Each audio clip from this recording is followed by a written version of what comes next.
Unfound is a podcast that is now over 3 years old as we end 2019. It has an interview-based format and concentrates on the facts, not the theories.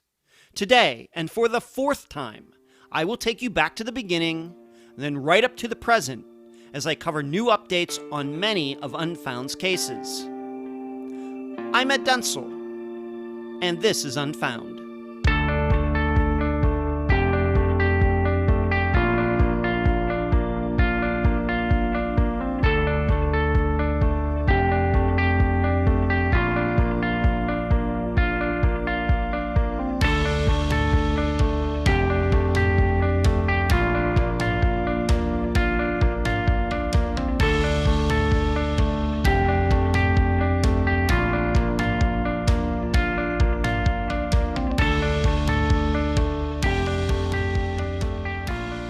The unknown future rolls toward us. I face it for the first time with a sense of hope. Because if a machine, a Terminator, can learn the value of human life, maybe we can too.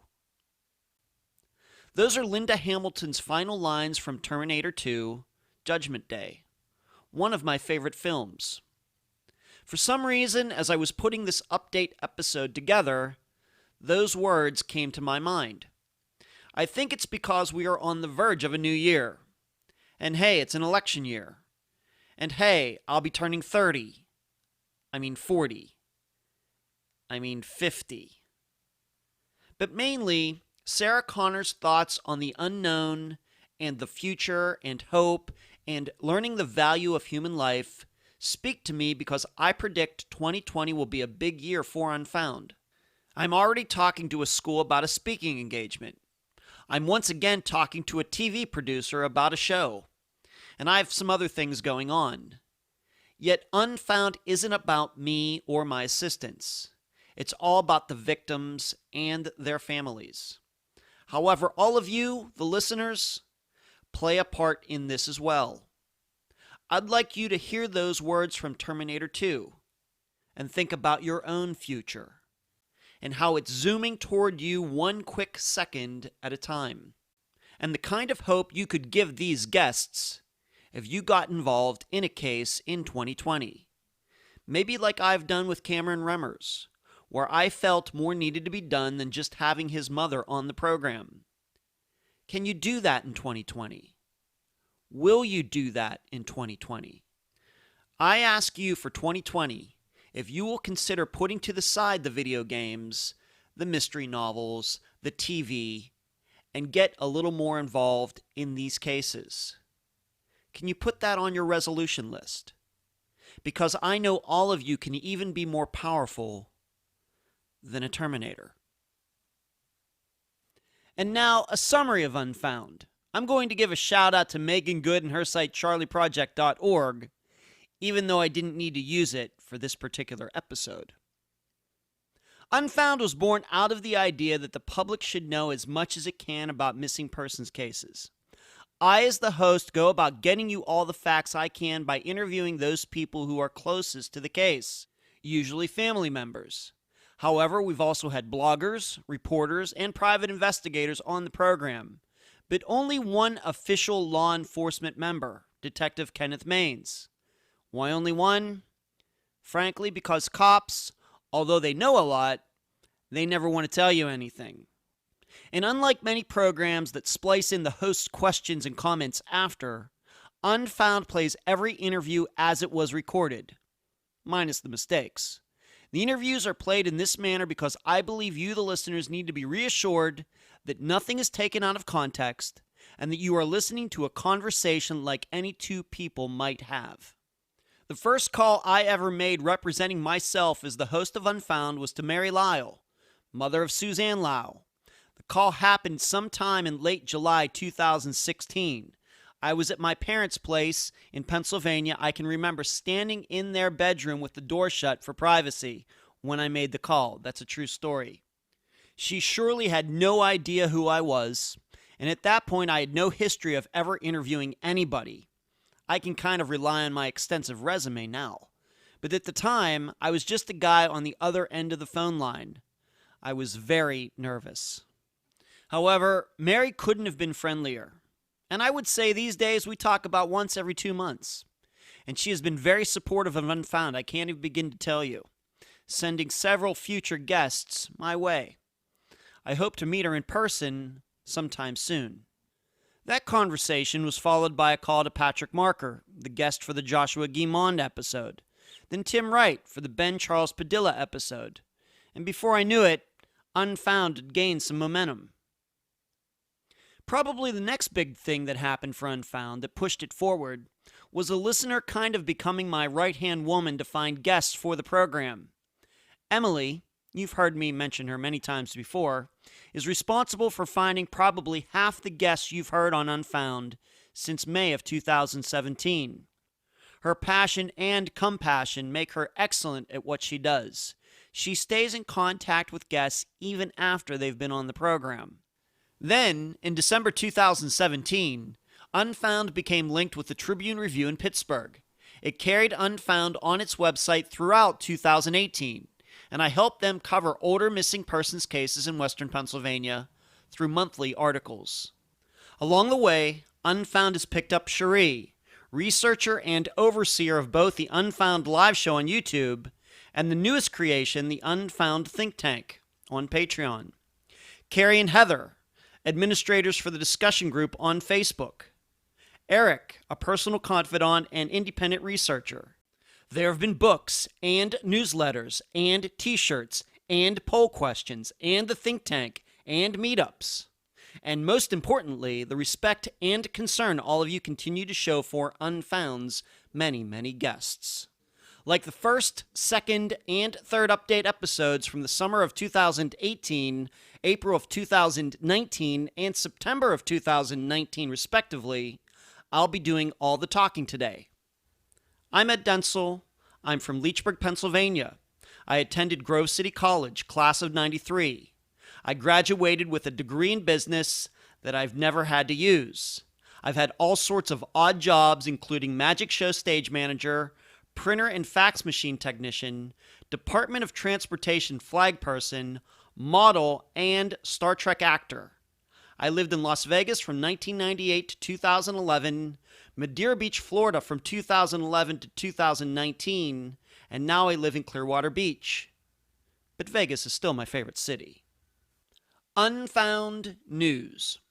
Many of you have heard me talk about the think tank that we conduct on Sunday evenings. You can become a member by joining on Patreon at the $12 a month level or higher. Well, it's moving back to YouTube for 2020. It's been on Facebook for the last 6 months. I'm moving it back so people who are eligible but who do not have Facebook accounts can access it. I'm also hoping this will help some of you consider joining. Next, as I stated in the opening, I'm going to be having a speaking engagement at a university, most likely in March. I think this will lead to more speaking opportunities. I hope to organize meetups in the general areas of these schools at the same time. I will keep you posted on these developments. Spreading the word about missing persons cases at colleges and universities will be a full-time pursuit for 2020. Finally, I hope everyone had a wonderful Christmas. I had a great time with my dad, my brother and his wife, and her daughter. As for New Year's, please watch out for each other. And please, no drinking and driving. Where you can find Unfound. Unfound supports accounts on Podomatic, iTunes, Stitcher, Instagram, Twitter, Spotify, and Facebook. On Wednesday nights at 9 p.m. Eastern, please join us on YouTube for the Unfound live show. Contribute to Unfound at patreon.com/Unfound Podcast. You can also contribute at PayPal, unfoundpodcast@gmail.com. That is also the email address. Merchandise. The books at amazon.com in both ebook and print form. Do not forget the reviews. Shirts at unfound-podcast.myshopify.com. Poker playing cards at makeplayingcards.com/sell/Unfound Podcast. And please mention Unfound at all true crime websites and forums. Thank you. Before I start going through all of these updates, I want to assure everyone that just because I am mentioning a certain case does not mean I believe Unfound has something to do with the new information. If I believe that to be a fact for a certain case, I will say so. Also, Unfound does not scoop or plagiarize other people's work. So in some of these cases, there's work being done. I know what the work is. I know the progress being made. But I will allow the people who are actually doing the work to reveal their new information when they are good and ready.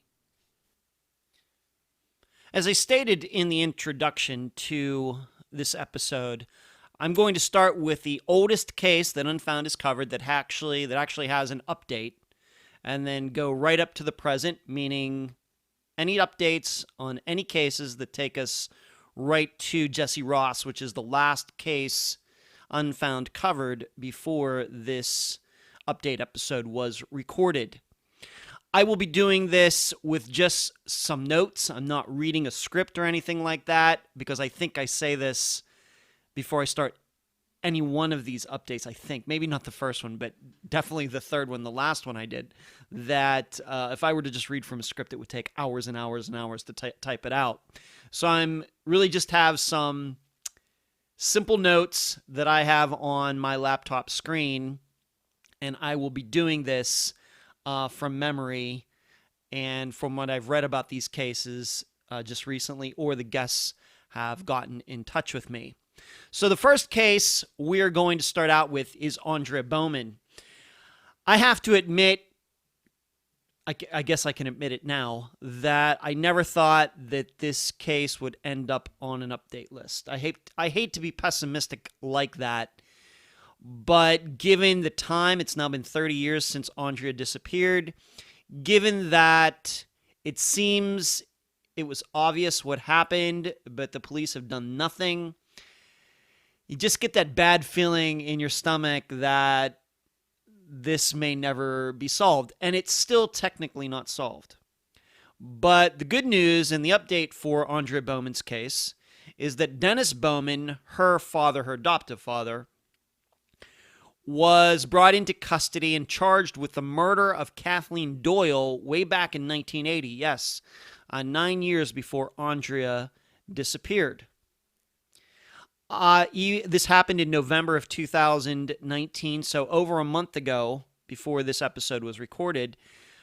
I still have not read anything why they finally charged him with this murder. Of course, I think most people are just going to think, well, it was DNA, and that very well may be the case. I don't know. I think that makes a lot of sense, though. Why it took almost 40 years, that's just something else that I don't know. But And of course, charging him with this murder of Kathleen Doyle in Virginia really has nothing to do with the disappearance of Andrea. However, what it has allowed investigators to do is to allow them to go on to Dennis's property in Michigan, where he still lives, where Andrea disappeared. And if you go back and listen to the interview that I did with Andrea's biological mother, Kathy. This is an interview that I did in 2016. And in fact, just recently, I replayed that interview because of Dennis Bowman being charged. You will hear how her belief is that Andrea was murdered by Dennis and then put on his property somewhere. So now there is that chance that they can go through that property and see if that is the truth. Maybe it's kind of a downer that they've been able to do this for a month and nothing has been found, at least nothing that's public. And knowing Kathy the way I do, I think if she had been told they found something, she would be the type of person, I think, to tell the world about it. That's just how she is, and that's great. But she has not said anything like that publicly. She's not said anything to me. So either the police aren't telling her anything, or she's keeping unusually quiet, which is not Kathy's style. But this is certainly an update. I think that in charging him with Kathleen's murder, and you should know that both myself, Kathy, and I think many of you, the listeners, believe that Dennis has killed more women than Kathleen and Andrea. There may be at least 2 or 3 other women that are very possible, and Kathy has given me their names, but I've not publicized them. He very well could be a serial killer. I'm sure the police are going to look into that. But this is one step closer, I think, to solving this missing persons case of Andrea. Now, is Dennis going to talk? Most people charged don't. But it's nice to include Andrea's case on here. Dennis is certainly feeling the heat right now. I think his wife, more importantly, is probably feeling the heat right now. I'm sure she has been questioned about what happened back in 1980. And maybe she finally feels like talking a little bit more about Andrea's disappearance in 1989. Does she know what happened to Andrea? I think it's hard to say. I think a lot of people are going to believe she really, really does. Some people are going to say, well, no mother could really stand by and let her husband. Well, I think history and crime shows us that that's not necessarily the case. There have been women who have stood by their murdering husbands for a long time and knew what the guy was doing and said nothing for a variety of reasons.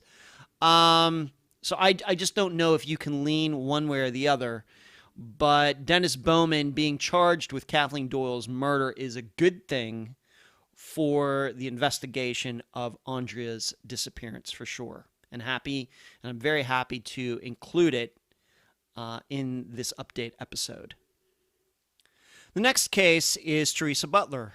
Teresa's disappearance was included in the last update I did, September of 2019, roughly 4 months ago. And you should know, from now on, I'm going to be doing these updates. I think every 4 months feels like a good time span between these kinds of episodes, and that was a time span that you, the listeners, at least the majority of you, thought was proper, and so that's what I'm going to be following in 2020, so you can expect another update episode at the end of April, and then another one, I guess, at the end of August, and then one a year from now. But so we'll have 3 of them in 2020, just like we did in 2019. Teresa's disappearance was included in the last one because at some point, I think it was back in May, there was a house not far from where Teresa lived that was raided or visited by police. They had a warrant. They went in and took a lot of things out, including the piece of a floor. And at one time, that house either had been owned by or had been lived in by a guy whose name was Melvin Hufford, Hufford. His nickname was Cricket, which is kind of funny because if you see him, he doesn't look anything like a cricket. But since then, and this is another update that is fairly new within the last month to 6 weeks, just like the Dennis Bowman situation, Melvin has been charged with Teresa's death. Now, you'll notice I didn't say murder. I said death. I think the involuntary manslaughter, something like that. So, something that happened regarding what they did last May, like 7 months ago, led to him being charged and taken into custody for Teresa's disappearance. The problem I have, and I've been able to talk to the guest for that episode, Amy Lacy, who is one of Teresa's best friends, is that Amy and I do not believe, there's no reason to believe that the version that Melvin is telling police is the truth. Now, what he is saying is that he and another guy went over to Teresa's to do crystal meth with Teresa. So, what he's saying is she knew them. They had done drugs together. And he went over with this other guy, and I don't believe this guy's name has ever been named. He went over there. They were doing drugs. Teresa did some drugs, had some adverse reaction, died. And then Melvin and this other guy made it look like a robbery, took her away, stuffed her in that house that I've already talked about, the one that got raided earlier this year, stuffed her body in there to dispose of her at a later time. Well, then Melvin went to jail for a while. Was it a couple years? And then when he got out, he went back to that house where her body still was, took it out, crushed it all up into little pieces, and deposited it in a ditch, once again, not far, all in this general area of Risco, Missouri, and where this house is. There is no proof any of this is true. Zero proof. Now, if you'll remember, even going back further than the update from September, or even further, maybe it's a year ago now, it's hard for me to remember, but there was something going on with Teresa's case where they were digging somewhere not far from where she lived, not far from where this house was, along the side of the road or some in an area, and it very well may be that was the tip they got. Well, it seems nothing came of that. And then, of course, later they went to the house and got all that information, collected evidence of something that might have gone on there. And this is the story that Melvin is telling. The unfortunate part is it seems that police are believing it. And so what I'm saying is Melvin got taken into custody. He told this story as kind of a confession. The police are taking it as the truth, and all he's going to do is get charged. He's not going to get charged with her murder. He's going to get charged with involuntary manslaughter. Whereas I firmly believe, and Amy firmly believes, Amy even said to me, if Teresa, who she thought she knew very, very well, if Teresa was doing crystal meth, Amy didn't know Teresa to do any drugs. But if Teresa was doing drugs, then Amy says, you know what? Then if that's the case, I didn't know her at all. She said that to me. And I agree with that. There's just no proof of any of this. I think what makes a lot more sense, and now we know who Melvin Hufford is, I think that what we've thought regarding this disappearance is just about the truth. Is that I think he was alone. I think he went out. He knew that Teresa was home by herself those nights. He knew that she was alone with her children. He knew that her husband was at work. He was at work. He knew that Teresa probably got this new Jeep, and he thought, you know what? I'll go over there. I'll break into this Jeep, take the radio, and that'll be that. Instead, I think what happened is he went over there, was breaking into the Jeep. She heard what was going on. She opened up the door. They see each other. She can identify him. He attacks her. He kills her, and then takes the rest of the stuff in the place. That makes a lot more sense. Now, the problem is there's no proof of that either. It's just, what I think about is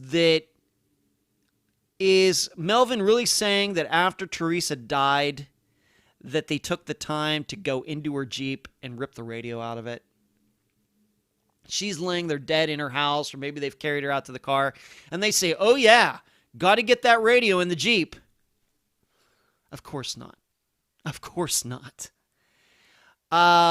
So it just doesn't make any sense.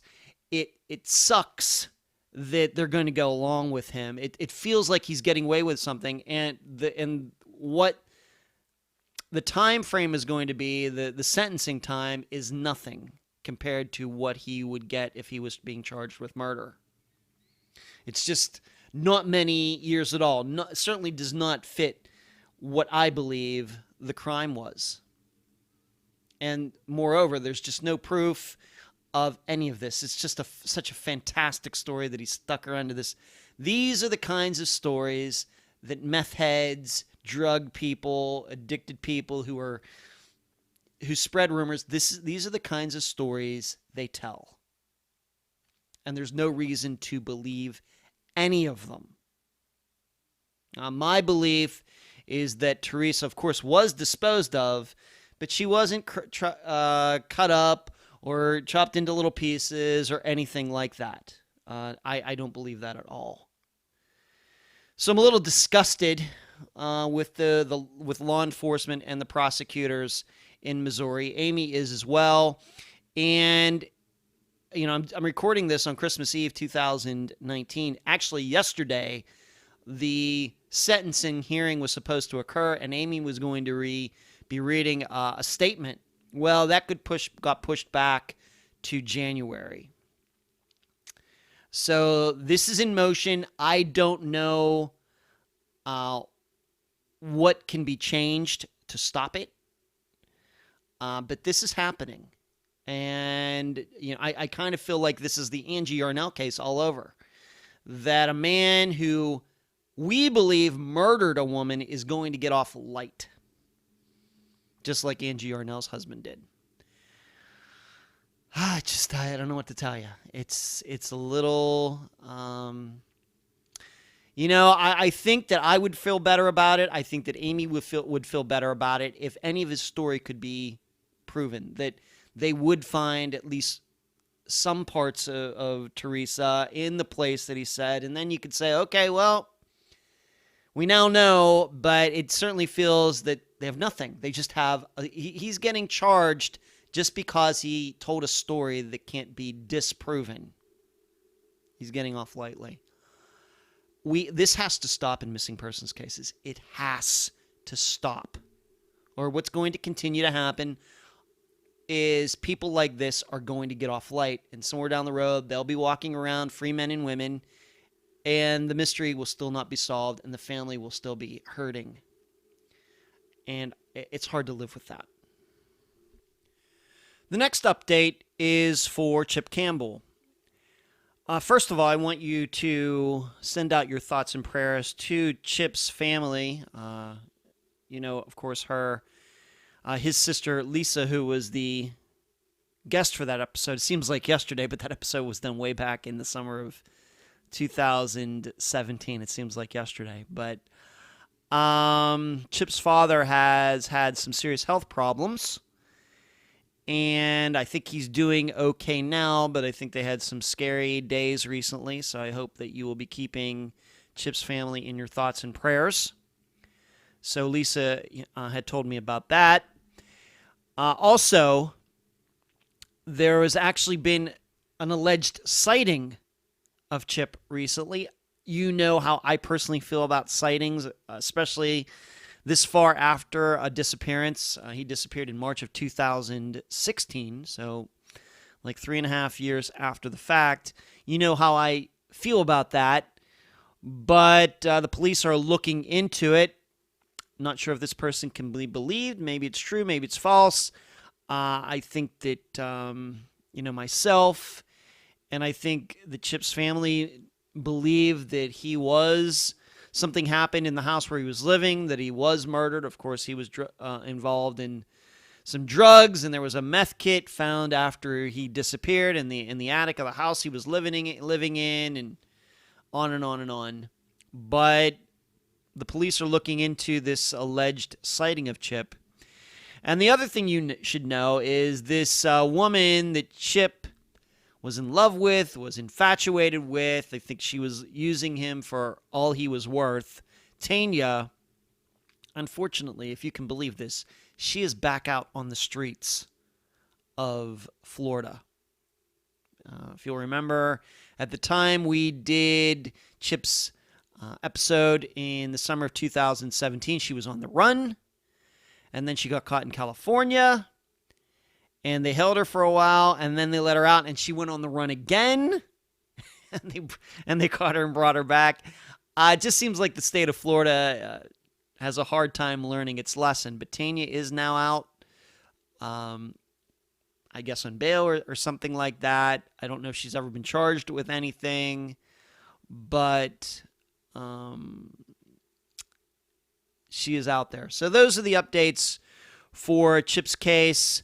A lot of names still being thrown around in this case, but These cases that involve drugs, you hear all sorts of crazy rumors, and it's hard to determine which is the truth, which are lies.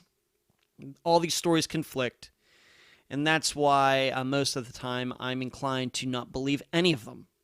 And so that's kind of, where I personally sit with Chip's case. I think this is one of the cases that Unfound has covered that is one of the more solvable ones, given how many people it seems probably around that house, around Chip. I still think that Tanya knows a lot, and she's just hanging tough, I guess, with not saying anything despite being in police custody a few times. This still strikes me as one of Unfound's more solvable cases. But you have to remember, in Unfound's world, Chip's disappearance is very, very new compared to the average. But still, I think that there is a very good chance this will get solved. I just can't predict when. The next case I want to talk about is Jennifer Wilkerson's, and I think she's been included, in every one of these updates now. And I'm going to say about the same thing. But still, I want you to know that we're still working on it. And in fact, I will even tell you who's been working on it, and that is my good friend, Dr. Eric Grabowski. He's being very patient with the process that he's going through to try to get more information. Not necessarily about Jennifer's disappearance. In fact, in doing what we're doing, we have not filed any paperwork like a FOIA to get any information regarding the investigation into her disappearance. I know that seems very odd. Instead, we have filed FOIAs on something else. Another crime, let's just call it a crime spree that went on in Texas around the time of her disappearance or even after, that we're trying to see if all of this could be connected somehow. In fact, we're looking for a few different things. And Lubbock and other police departments and jurisdictions are being a little slow given what we're asking for. But Eric has led me to believe that he thinks this is going to happen very soon, where we're going to get all this information and we will be able to look through it for ourselves. And we are looking for some very specific information regarding the investigation of these other cases. I wish I could say more. I just can't say. But I think this is more than what I've told you the last couple times. So it's a very roundabout way into looking into Jennifer's disappearance. What I will say is that there's something that occurred, maybe not this year, but last year, that put us on this path. And sometimes these things just take a while to happen. That's just the way it is. Especially when you're in the public and they're wondering, why are you filing a FOIA for this? You have to answer a lot of questions, and that's what Eric has had to do. So I appreciate his patience. He's has to do this in his spare time. He is a professor, full-time professor at, Dickinson College in North Dakota. He has his hands full with that, and so I appreciate him sticking at this.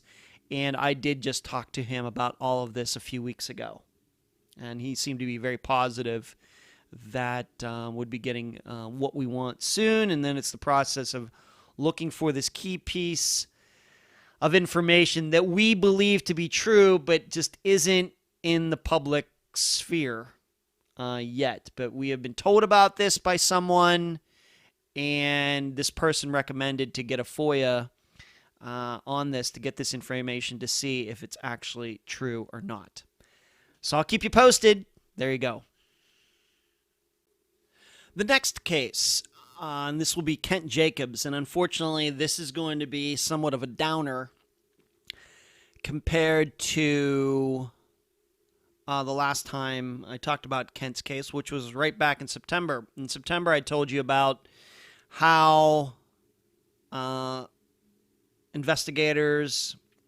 Of course, my contact for this case is Dennis Band, who was the who was the guest for that case. He was also the guest for the Kristen Modafferi episode that we did later.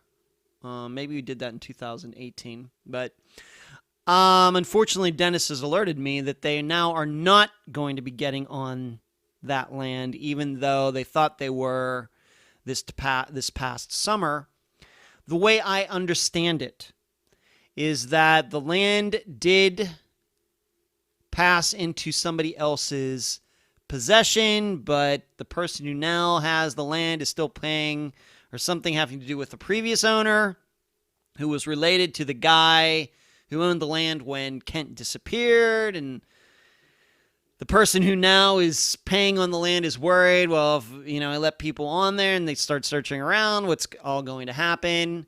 So the search of that land, and if some of you forget, I'll gladly go through it. The belief is that Kent was murdered, or these friends of his who were druggies shot him up and he overdosed. And to hide or get rid of Kent, they took him to this land, put him in a refrigerator, and buried him on this land. And, the tough part is that on this land, it's like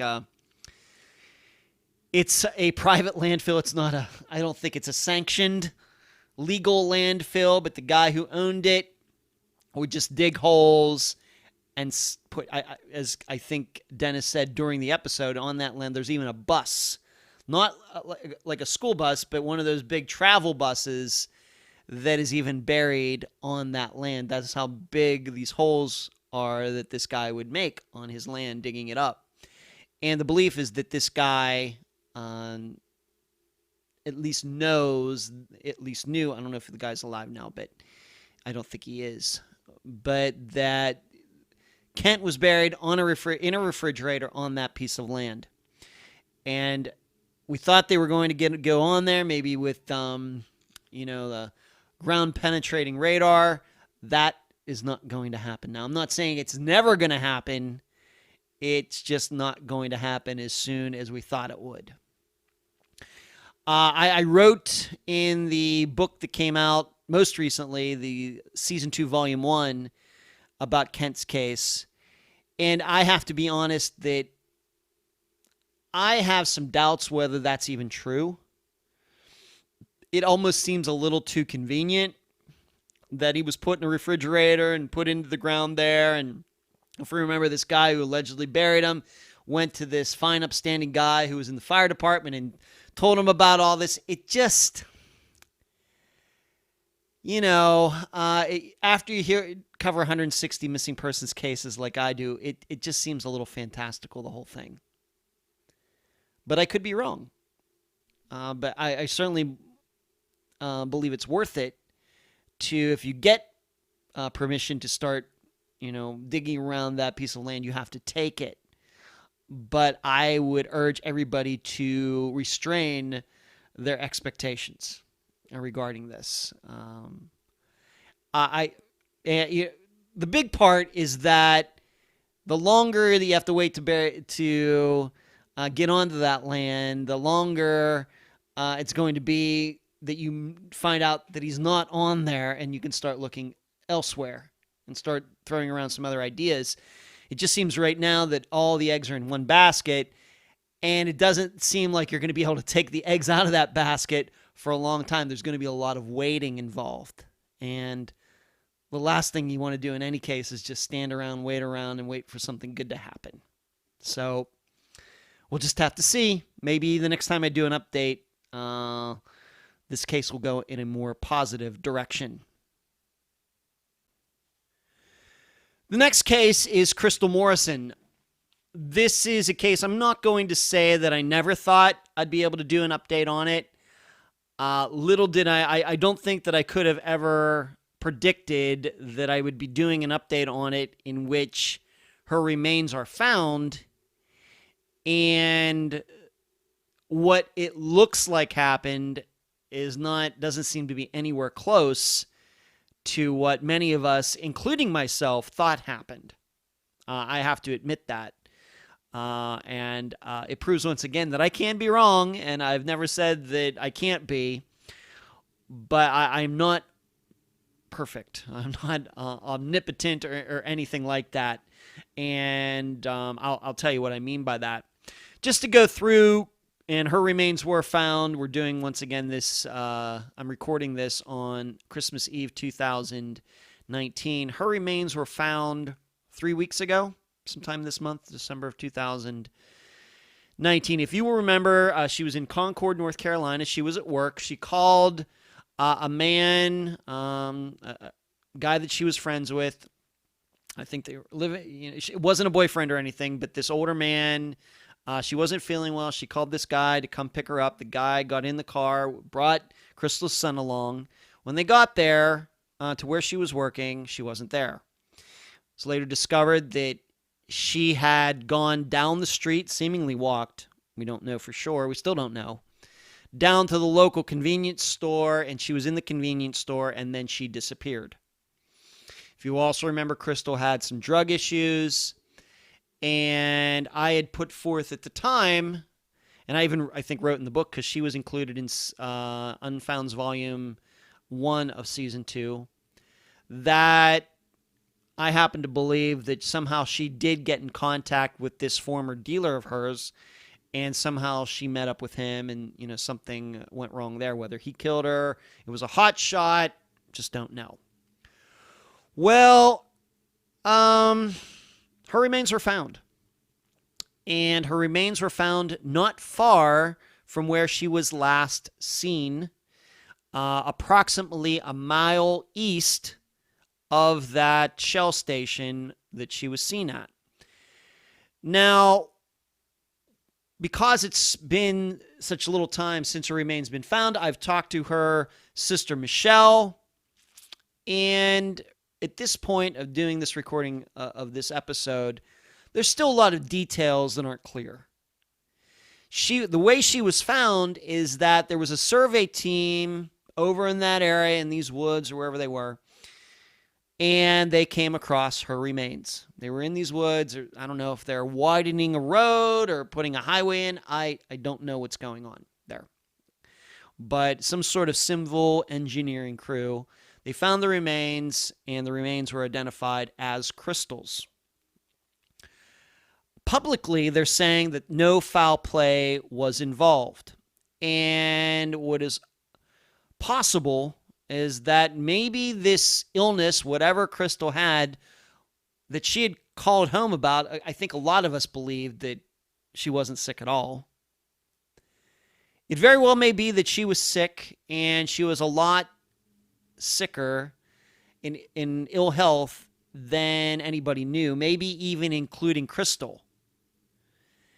And for whatever reason, she went down to the Shell station, and then she ends up a mile in a direction not going back toward where she worked. What is still unclear is why she would call this guy to pick her up, go down to the Shell station, and then walk in a direction that was not back, hit the microphone there, walk back toward where she worked so this guy could pick her up. I don't know what to make of this. Was she delirious? Could she have had some sort of fever that was taking over her mind? I have to admit that I've had a couple fevers in my life, although not recently. And you know what? You do see things. I have hallucinated during some fevers. I had a real bad sunburn. Must have been like 20 years ago, something like that, where it was to the point that I was hallucinating. So I kind of know what that's like. I just don't know what to make of this. And I hope that somehow we can figure it out. I've also heard that Krystal might have had some sort of asthma attack. That is certainly something that I can identify with from a few years ago. I had an asthma attack where I had to grind it out for a night and then had to go see a doctor and had a hard time. And it's brought on by allergies, and that's why I carry an inhaler with me everywhere, even now. So I know what it's like to have asthma problems. Luckily mine are just allergy they can be controlled by drugs. It's nothing wrong with my mind or my lungs or anything, but it could be that she had some sort of asthma episode and enough oxygen wasn't getting to her brain and she was stumbling around. I guess that's possible. The real problem is, even to this day, nobody saw her walking along that road or into those woods. Why she would go that direction, and I hope we can figure these things out. It does seem, though, at this point that there was no foul play. Now, I don't know how much of her remains were found. We know from the Tom Brown case, if only 30% of her remains are found, that it's hard to determine a cause of death. We just don't know. And I'm hoping that Michelle, her sister, eventually does get those answers. I don't know if I'll be able to talk about them publicly. Of course, for me, I feel horrible for Krystal's family. Horrible. I mean, they now have the answers that they've been wanting. But for me, from an information point of view, as trying to learn more about disappearances, it's important to me to get those answers. At least try to get them. Why would she walk in that direction? Could she have been so ill that she didn't know what she was doing? Could it be that she was on drugs when she was doing this? We just don't know. Could it be that it looks like there was no foul play, but there actually was foul play? I hope to be able to have a conversation with Michelle at a later date about all of this and anything that she can tell me. But I will say, this is not the ending I predicted, although I wasn't sure they were ever going to find Krystal, whether alive or deceased. I just never thought that she would be found right down the road. But given where it was, I'm not sure at the time they would have had any reason to look in that area. In fact, I'm not sure that area was ever searched. But if you go to a map, you can find where she was working. You can find that Shell station that was north of where she was working. And then she seemingly went east somehow about a mile.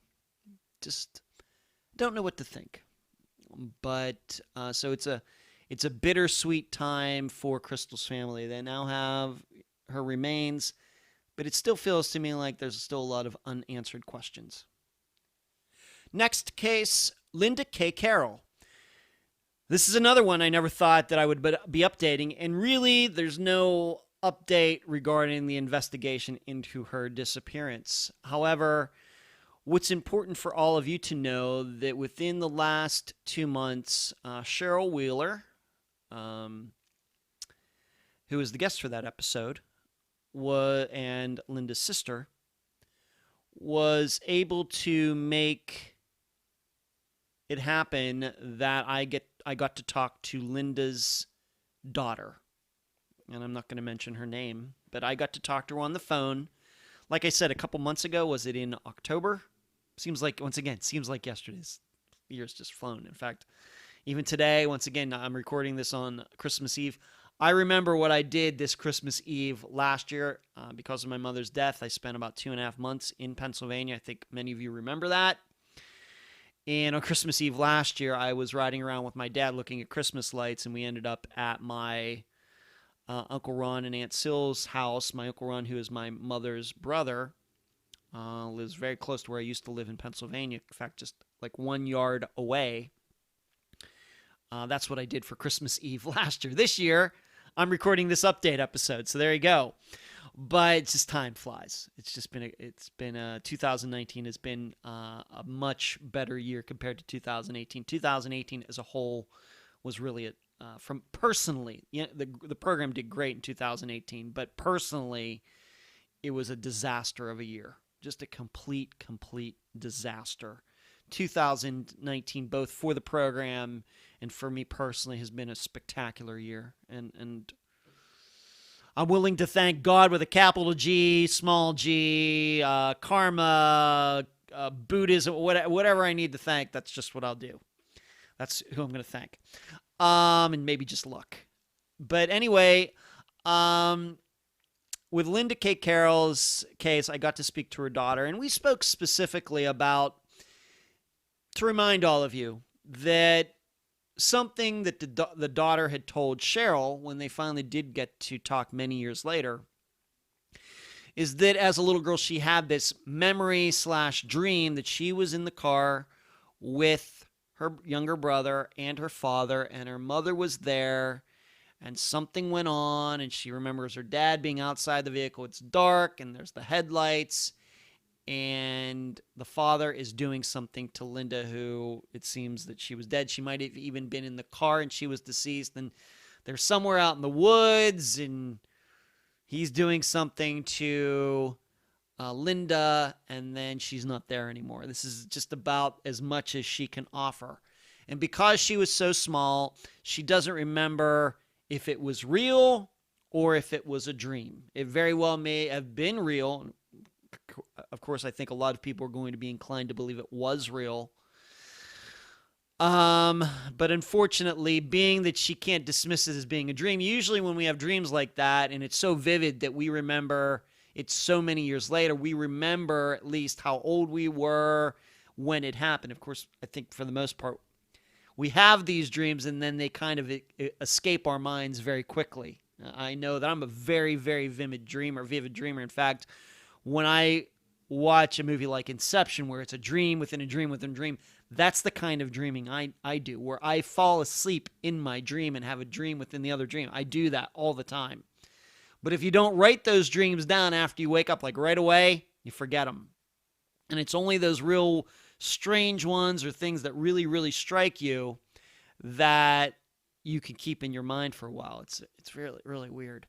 But she still remembers this dream all these years later, which could lead us to believe that it really wasn't a dream, that it actually was reality. The problem is that she doesn't know where it was. She doesn't know how far it was away from where her mother was living in Florida at the time. There are just still too many unknowns. Of course, we also then talked about how her father misled her and her brother regarding their mother. You remember that he moved, I think it was to Tennessee, took them. Linda was living by herself, but the story that Cheryl told was that Linda was going to try to get custody of the kids, and this was the motivation for maybe the father killing her. You should also know that the father is not alive now. And it's at least conceivable that if we are to believe that Linda's husband at the time drove over there and did something to her and dragged her out. And the reason I say drag is because afterwards they found like hair stuck in the door jamb of where she was living. There was something certainly violent that went on involving Linda and someone, that it's conceivable that when this all this happened, that both of their children were in the car. So Linda's daughter saying that she remembers something is not totally improbable, given that the belief is that if the father did do something, that the children were there, and she was the older one, so she would have a better chance of remembering something like this. It also says something about him, that he would murder their mother right in front of them.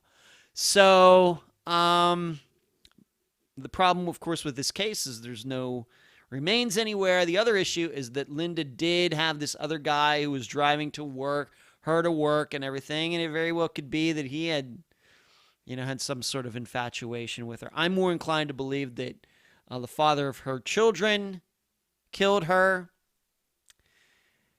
but it's just, and I think that that's what the daughter believes, but she lived with her father. I think that she loved her father. She had a closer relationship to the father than the son did. If you remember, once all this kind of came out later, the son came and lived with in Florida with the other part of the family, and then he was in the military and unfortunately died of cancer several years ago. Very, very young man dying of cancer. Kind of straightened his life out after having some problems, was doing well, and then he got cancer and he died. Very, very sad. But I deeply appreciate the daughter talking to me, and I don't know how many, if Unfound continues for the rest of my life, let's say 30 years, I hope that happens. this is one of those cases where I really don't know how many updates we're going to have on it. I think that if there's going to be any groundbreaking information come forward on Linda's case, I think it's going to kind of be like Krystal Morrison's, the case I just talked about, where it's kind of luck that somebody runs across remains, something like that, like happened in Krystal's case. And unfortunately, that happens too much. You hate to rely on luck to move these cases forward, but sometimes that's the only thing that can happen, because you just have there's no logical steps to take, because there's just no information to act upon. So you just have to wait, cross your fingers. Well, maybe somebody will be out there, a hunter or a fisherman, or they're building a new road or something, and somebody happens upon something. This is kind of the way I feel regarding Linda's case. And if you're relying on luck to solve these cases, you might be waiting a long time, although it does happen. Next update I want to do for you is one on the Laura Bible, Ashley Freeman disappearances from now 20 years ago. Ronnie Busick, who is the only guy who is still alive that has been connected to their disappearances and the murders of the Freemans. If you will remember, the two other men who were allegedly involved in all of this have died since 1999-2000. Ronnie Busick is the only one still alive. When they figured this all out, this case, and if there's ever an example of a case where the public thinks it knows everything, and then you find out when information comes out that we didn't know everything, and what I'm talking about is this insurance card that ended up being found very near the Freeman residence, that had it been acted upon in 1999 and 2000, that this case would have been solved years and years and years and years ago. I hate finding out about stuff like that. But Ronnie Busick, along with these two other guys, are believed to have gone there. It was a drug issue. The girls just happened to be there. And these three men murdered Mr. and Mrs. Freeman, and then took the girls and then tied them up, raped them, and murdered them after a few days.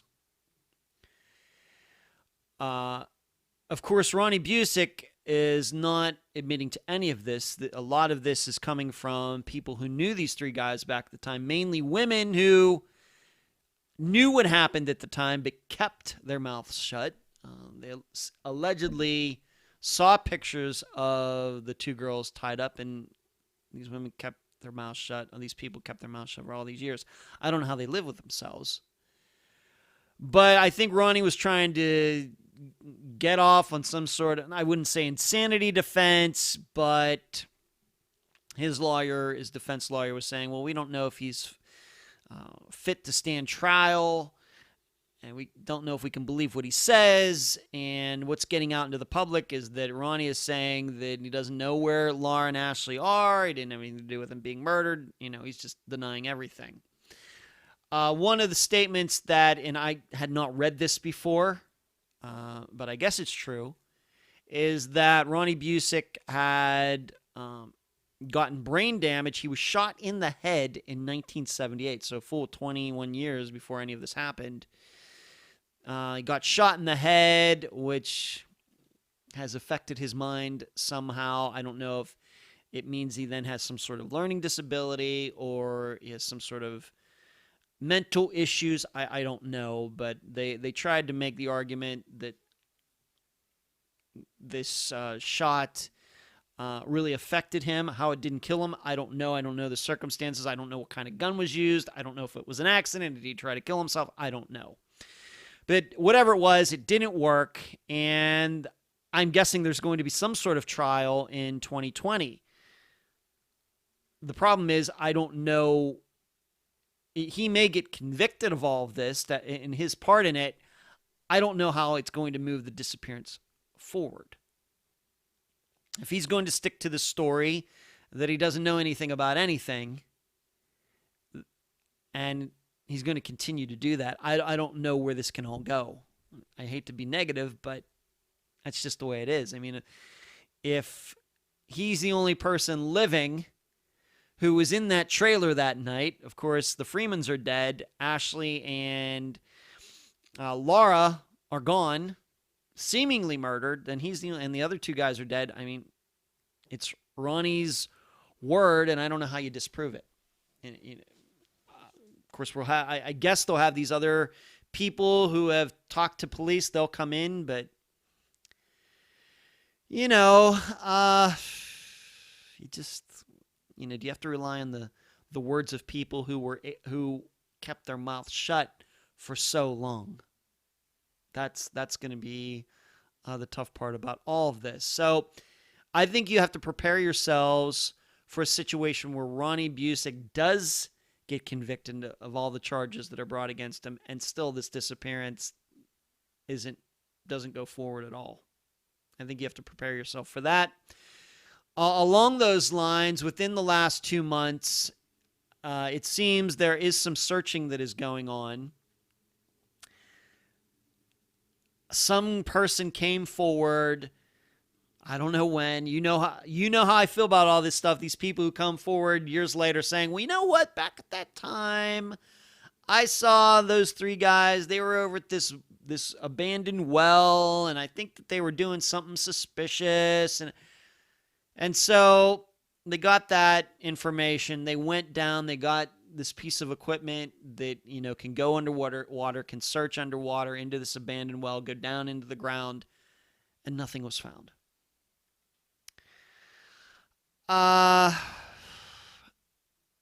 It very well could be that they did dispose of Laura Bible and Ashley Freeman's remains in one of those abandoned wells in the area. Totally possible. All right, I'm not going to say that didn't happen, but not to be negative, but are they really going to search every one of them? Getting these people to come out here, use their equipment. Are they working for free? Are they working at a discount? I think they're probably willing to donate their time for a while, but not forever. And if you're just going to randomly check wells in the area, going on, no information, just kind of poking around, you know what that starts to sound like. It starts to sound like there's not a very good chance that they're going to find Ashley and Lauren. I think that I'll have to say what I said about Linda K. Carroll's case, and then what essentially happened in Krystal Morrison's case is that you just have to rely on luck for somebody to come across these girls' remains. The problem is it's going to be really, really difficult for somebody to just happen upon them if they were put in a well. However, given what I know about the area, it certainly could be the truth that that's what happened, but there's so many of them, I don't know how you search them all. So it's very difficult. And certainly in one way, in the legal sense, the case is moving forward, but in a practical sense of finding them, and so Laureen and her family and whoever's left of the Freeman family, to get all these answers, I don't think the trial is going to move any of that forward. I think Ronnie Busick will answer for surely his part in it, even if he doesn't want to tell the truth or not. But getting the remains and everything, that's much more difficult than I think what will be going on in some courtroom in Oklahoma during the year 2020. I hate talking about these cases in such a negative way, but I don't know. I always want to be truthful with all of you. I certainly can be wrong, but this is just the way I see it regarding this. If the plan is to follow the words of people who don't come forward until 20 years later, then good luck with that. And good luck with it if you're just going to randomly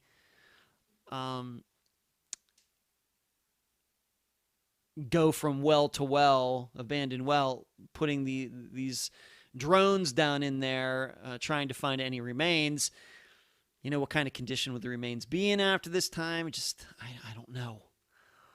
If anything, and I'm going to have to take for granted that they've done this, is that these people who knew about it back in 1999, 2000, 2001, 2002, kept their mouth shut, those are the people that really need to be leaned on. And I'm guessing that they have been. I wish I knew what they were saying. I mean, these people, I'm not saying they're as bad as Ronnie and these other guys who killed all these people, but if you're going to keep stuff like that shut, I can understand there's a fear factor in 2000, 2001, but all these years later, 2 of the guys are dead. Ronnie was actually in jail at the time that they found him last year. What exactly would these people be afraid of all these years later? Just horrible, they're all horrible people. I'm glad I know none of them. Next case, not a long update regarding this, but Troy Galloway. I got to speak to his mother through Messenger within the last 24 hours, asking if there were any updates. First of all, she wanted to ask for all of your thoughts and prayers regarding all of this.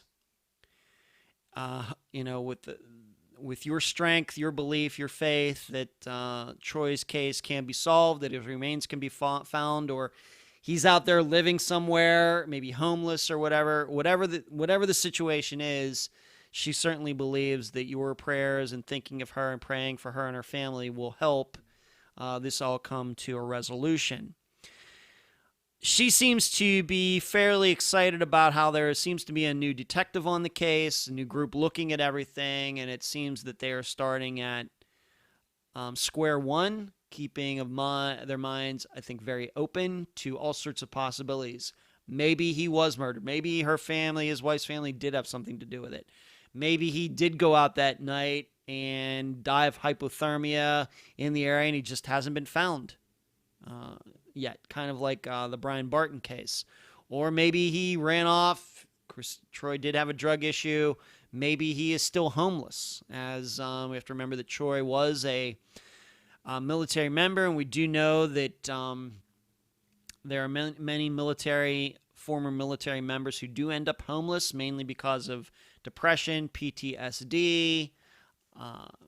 That's well documented now. You can find a lot of stories on that, and I think even with a recent case that we covered for Unfound, Trevor Nichols, which is the last case we covered before the last update was done. He was a military member, allegedly got on a train and was never seen again. I could be very open to the idea that he is still out there just living on the streets and struggling with some sort of mental issues, and it very well could be that Troy Galloway is the same way. And it's unfortunate these men and women who have given their lives to protecting this country, that some of them end up in these conditions. So that's the update for Troy Galloway, new detective on the case. And once again, if you are of that belief system, that to offer your thoughts and prayers for Troy's family as they try to figure out what happened to him in the year 2020. Next update, and this is another one I guess you could say it's unexpected, and even more so the update that goes along with this case, and the case is El Copper. I do not believe that his disappearance has been included in any update episode to this point, but I do have to admit that I've not gone back to check that officially. However, on the other hand, when I was home in 2000, when I say home, I say to Pennsylvania. It's not quite correct. When I was back to Pennsylvania, where my parents live, now just my dad, in 2018, I actually went to where his car was found, because where I grew up in Leechburg, Pennsylvania is not far away, and now where my parents live in Butler, Pennsylvania is not far away either. I, by myself, went to Avonmore, Pennsylvania, and parked my car right at the entrance to this dirt road, rocky road, where his car was eventually found. I walked up in there to just check it out for myself. Maybe I told all of you about that at the time. I don't know if I included that in an update episode. But the update for this particular episode, being recorded on December 24th, 2019, is that you should know something. That episode came out in April of 2018, so like a year and a half ago. About in February, so roughly 2 months before the episode came out, I tried to contact Al Copper's wife. Now, the woman he was married to, who had a child with him at the time of his disappearance. Now, if you go back and listen to the episode, his brother Matt was the guest, and as you know, we do not talk theories, but there was some information that you could believe that could lead you to believe that maybe all wasn't as it seemed regarding their marriage, regarding all of that. You go back and listen to that episode. There are some interesting stories regarding that disappearance, including Al being seen later running across the bridge, and I've driven across that bridge, and it all came back to me when I was there in 2018. Well, I sent a message to her in February of 2018 trying to get to talk to her. Wanted to get her side of it, see what she had to say about all of this. Once again, a full 2 months before the episode came out. She never replied to me, ever. And she has done interviews. If you do an online search for Al's disappearance, you will see, I think, that she was involved in 2 interviews regarding his disappearance before we ever covered his disappearance on Unfound. But she never got back to me. I didn't know if she was blowing me off. She didn't see the message. I don't know. Well, just out of nowhere, within the last week, this is serious, within the last week, so like a year and a half, almost 2 years, since I sent her that message about wanting to talk to her, I get a message from her out of nowhere. Completely had forgotten that I had even tried to contact her. And so I'm going to read the message to you, word for word. Here it goes. I just listened to the program you did about Al. I am deeply hurt by the way my family and myself were portrayed. The immense hurt of losing my husband is something that is almost always too painful for me to talk about. I hope you will consider the hurt you may cause by an improper portrayal of the people and events in your program in the future. Albert was and still is loved deeply by myself and my family. My truth about the events is something, I'm going to read that again. My truth about the events is something I will not share with media. I will not shame Albert. I have shared my truth with the police and his parents, the only people that need to know. I will protect Albert's memory to my grave if needed from being slandered by the media in hopes that he is still alive and will one day come home.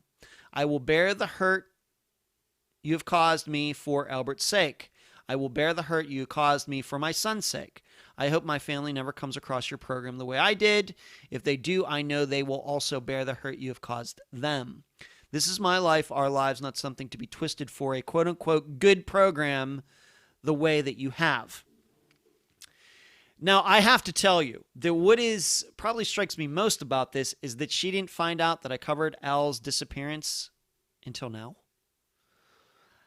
I will always admit maybe we can do a little better in the marketing department, and the marketing department meaning myself, regarding the program, and hopefully something that will be improved in 2020. But it strikes me as weird that if she was so concerned about her husband Al's disappearance, that she would know a lot more about the coverage that it was getting, that it would be almost 2 years before she found out there was an interview that I did with his brother. First of all, if she was out there really caring about Al and doing all this, as she states in this message she sent me over Messenger, I want to make clear this is not an email, this is over Messenger. I tried to contact her through Messenger, and she finally saw the message, and she's not getting back to me within the last week. That's the first thing that strikes me about this message. You will also note that she doesn't say that anything. First of all, although I am ultimately responsible for everything that happens on the program, okay, my guest is not. I am. I just want to point out something to her, and that is I didn't say anything about Elle. I didn't know Elle. Matt knew Elle. Matt was Elle's brother. And he was the one that said these things. And even so, we didn't do any theorizing or anything on the program. You go back and listen to it. Are there some unique stories? Yes. But I happen to believe what Matt said. For her, so as much as she wrote about being hurt and everything, she doesn't say that Matt lied. She has an opportunity to. I just read you the whole paragraph. I mean, there's quite a few words there. And may I say that she's a very good writer, uses very good English. So obviously she's an intelligent woman, and that's great. But nowhere in this does she say that Matt lied. She says that she's hurt by the way her family was portrayed. That doesn't mean we lied. That doesn't mean that Matt lied. We also have to remember that she immense hurt of losing her husband, but we also have to remember that she did get another boyfriend not long after that, and that's a fact. And that guy does have a criminal record, a felony record regarding drugs, that you all can check. And I think we talked about it in that interview. She says her truth about the events. Well, there is only one truth. This isn't philosophy. This is not a philosophy class. Unfound is not a philosophy class. All we are looking for facts. Dates, times, cell phone records, video, statements by people, etc. We're not hypothesizing about the meaning of life on this program. Okay, so what she says, my truth about the events. Well, there is only one truth. The truth is Al is missing. All right, and something happened. Now, what she goes on to say there is that she will not, is something I will not share with the media. Well, why does she do that? She goes, I will not shame Albert. Well, she has done interviews. She has done interviews with local, I guess you would call it Pittsburgh media regarding her disappearance. So I guess she's saying that she has not told the media everything. She wants her, she wants Al, is it still her husband? Did they get divorced or something? After he disappeared, I don't know, but let's just call her husband Al. Is she saying that she has withheld things from the media regarding this disappearance? Is that what she was saying? She will not shame Albert. What does that mean? What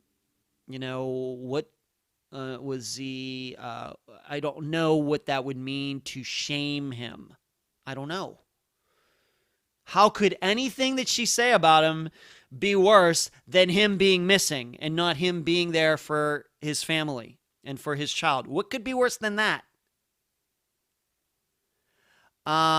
She says, I've shared my truth with the police and his parents. I don't know if that's true or not. I think of anybody that knows anything regarding this, it would be Matt, the brother. And I have to tell you that I've had a lot of conversations with Matt, not recently, but although I did tell him about this message, I think that everything that he had to say about Al and his brother, about everything that was going on, came out in the interview. I don't know if there's anything of a factual nature that we withheld in that interview. Nothing that occurs to me off the top of my head.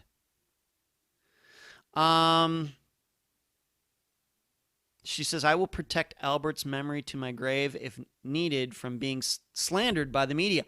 I don't even know what that means. She's a great writer. I give her a lot of credit for that.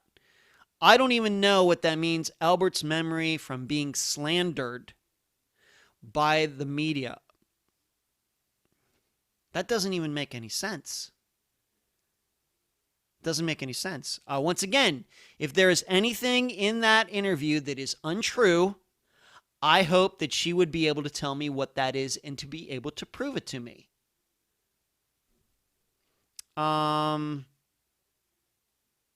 It says, I will protect Albert's memory to my grave if needed from being slandered by the media in the hopes that he is still alive and will one day come home. Well, I don't know how we can help bring him home if that's what you want, if at the same time you say that you're going to keep things from people. I don't know how that's going to happen. I think here she's trying to guilt me, bear the hurt you've caused me for Albert's sake. I don't know. I have to be honest with you. I don't know the kind of, I'll say it again. If there are any lies in that interview, we could talk about them. And you'll see in this entire paragraph, she does not mention Matt once. Now, I sent this paragraph to Matt. His recommendation was just ignore it. Just completely ignore it. She doesn't know what she's talking about. Thought you should know that. So, she's trying to guilt me. I really don't know what I've done. I think, I have to say that I thought that we played L. Copper's disappearance fairly straight. And if you want to remember, he was supposed to be going to work, and then he was seen on video at a place, at a convenience store in the exact opposite direction from where he was supposed to be driving to work.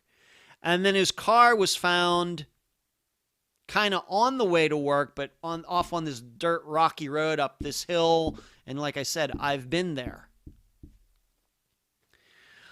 If you will also remember that the boss that he had, that the supervisor, the owner of this company they had at the time, had gotten in trouble with the Pennsylvania government about not paying taxes, and he fled to West Virginia not long after that. And if you will also remember, the first state cop on the scene was the brother-in-law of that owner of that business that employed Al. Is that coincidence? I don't know.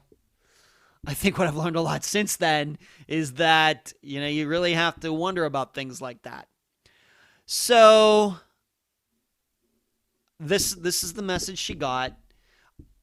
Like a lot of other people that I've talked to, the person that jumps right out to me is Juanita Nelson's father, who I talked to on Super Bowl Sunday this year, where he was all ticked off about the coverage of his daughter's disappearance. Of course, it was Juanita's sister who was the guest.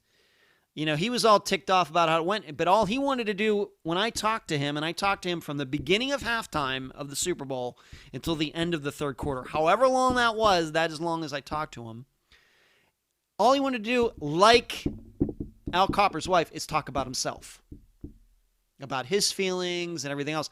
Never disputed one thing that was covered in the interview that I did with Juanita's sister, this man's own daughter. And so this is the same way, talking about how they're hurt and all this, but never actually pointing out anything that was wrong. And you know how I feel about that stuff. It only makes me more suspicious. So if she's going to listen to this update episode, and maybe it'll take her another year and a half to find out that I talked about it, I would ask her to send me an email stating things that we got wrong. But Matt got wrong. Remember, all I do is ask the questions. I try to look into things as much as I can, but when somebody tells me something, how hurt they were and everything, then doesn't go on to explain how this wasn't true and that wasn't true, then I think they're just blowing smoke. So there you go. That's the update for Al Copper. Next update, Zoe Campos. Not much of an update here, frankly, but just to tell you that even though it's been over a year since Zoe Campos's remains were found in the backyard of where Carlos Rodriguez used to live, Carlos has still not been brought to trial. I don't know if he's pled guilty. It seems that he gave a statement to police, so it'd seem that if that happened, that he was just going to plead guilty to whatever he did. But I did a search yesterday trying to get any new recent, reliable information as to what is going on, and really I found nothing. Under different circumstances, I would have called Melinda, Zoe's mother, to find out, but being that this is the Christmas season and everything, I thought best to stay away from that. However, I do have it on a list of things to do in the new year, to call Melinda just to see what is going on. And maybe in the process, maybe we can find out a little bit more about why, if she's ever gotten any answers as to how they missed Zoe's remains the first time around. It's over a year later, and I still don't know why that happened. I've been giving Melinda as much space as I think is needed. I never want to give a guest the idea that I'm calling them and pumping them information or anything like that. But I do have it on my list of things to do, to call her and to just talk and to see what's going on. However, at this point, I can just tell you that it would have seemed, I just don't understand the justice system very well, at least the scheduling of things, that there's just nothing that I could find on the record that of any trial or anything like that. It would seem to me that it's been a year, that there is going to be some sort of trial,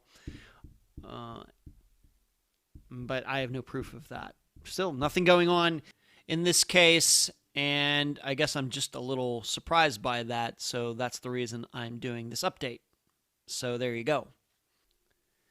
The next update, if you're following along, maybe, I'm going to guess maybe at least one of you out there are doing this. Maybe you have the list of unfound cases in front of you as this episode itself goes from one case to the next, and you're seeing that, well, he's talking about this case, and then he's skipping these cases because there aren't any updates.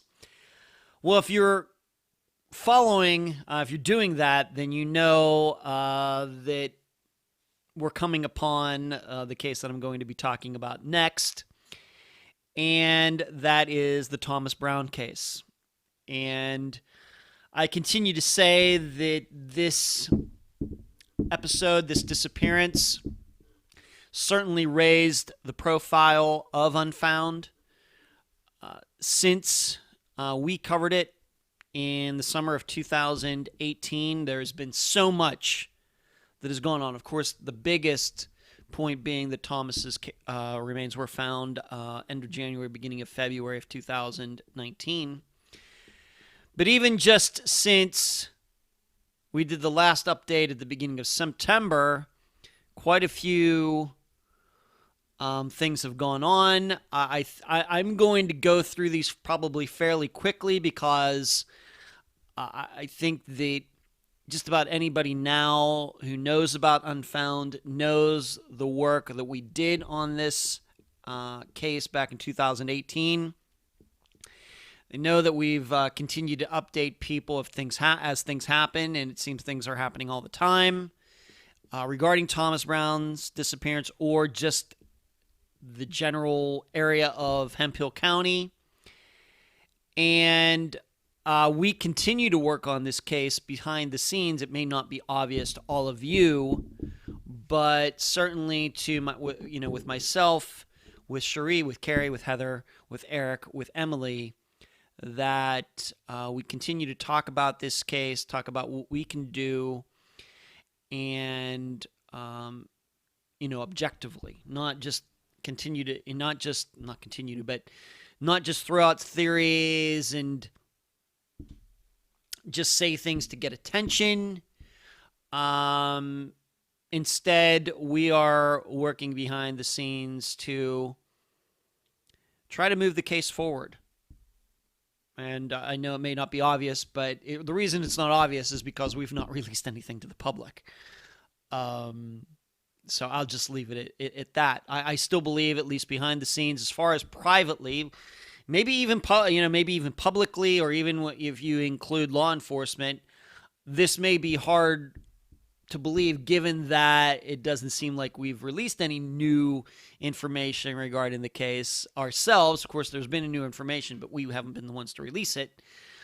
We continue to work on the case behind the scenes, and hopefully we'll release our own information in 2020 if we can, when we can, if we think we have enough support, factual support to do that. What we're not going to get caught up in is seemingly the one-upmanship that continues to go on, I think, between that radio host at that radio station and Phil Klein and this new website that is being run by Barrera Investigations. I have no connection to them. I don't know who they are, nothing.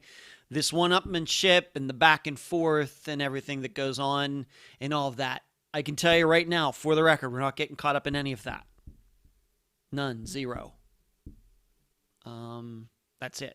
That's all I want to say about that. But as far as the updates for the case, it seemed right after the last update episode, what came out was that there was a recording of that meeting that was done in August. And that all came out. A lot of question marks as to who recorded that meeting. And the Canadian Record released not a transcript of it, but they listened to the recording and then wrote their version of what happened during the meeting.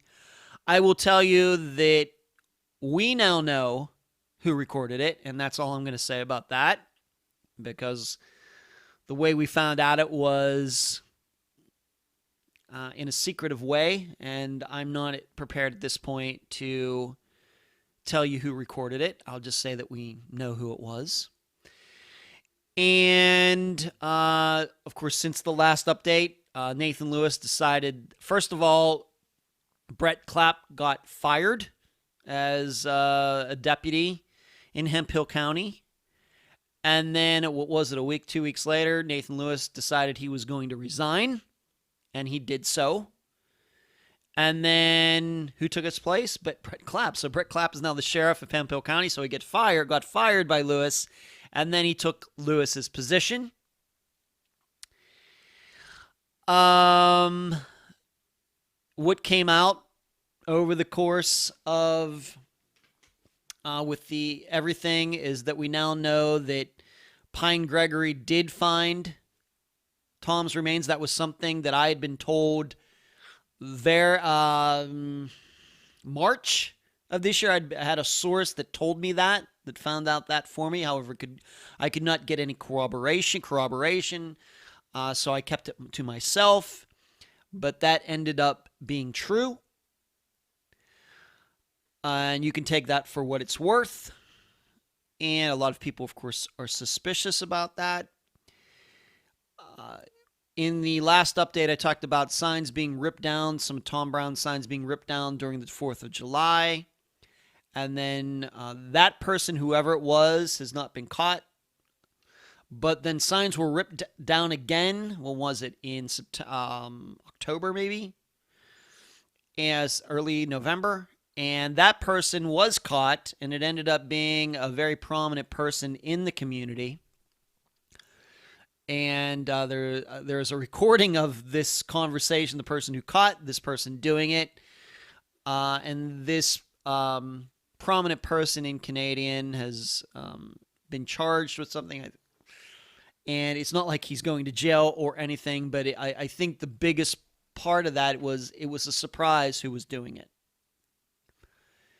It wasn't some kids. It was an older gentleman, and I know a lot of people, you already know his name. I just don't feel at this point I need to use his name, but he was caught. He had his reasons for doing so, and there were some people who thought that it just should have been let go. Other people who thought that he should have been prosecuted to the furthest extent of the law.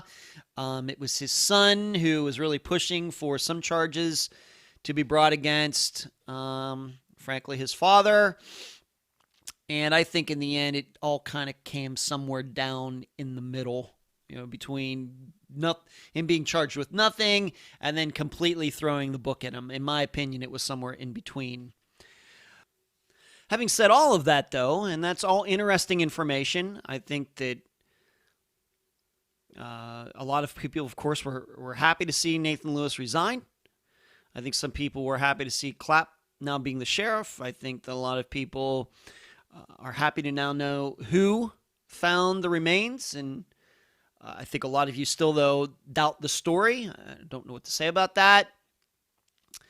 But we have to remember something. We are no closer to any answers regarding Tom's disappearance than we were before all of this happened. We know more information, but I don't know if it really points us in any direction whatsoever. Probably, something that I didn't write in my notes, probably that is, the biggest deal about any of this is that it seems that some information that Penny thought she knew, that I thought I knew, was not true. And this was regarding Franck's and some of the video places you could have gotten video from at the time of Thomas's disappearance.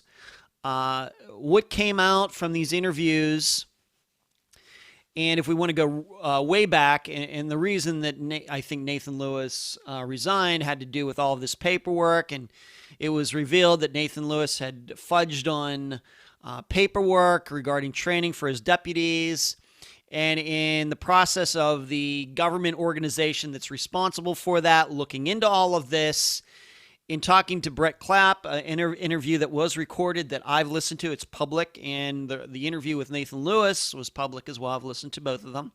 Clapp reveals that he thought it was possible that Nathan Lewis fudged training session information because Clapp knew that he had fudged information regarding a disappearance. He doesn't come right out and say Thomas Brown's disappearance, missing persons case, but he says a missing persons case. Well, there's only one missing persons case in Hemphill County, and that was Thomas Brown's.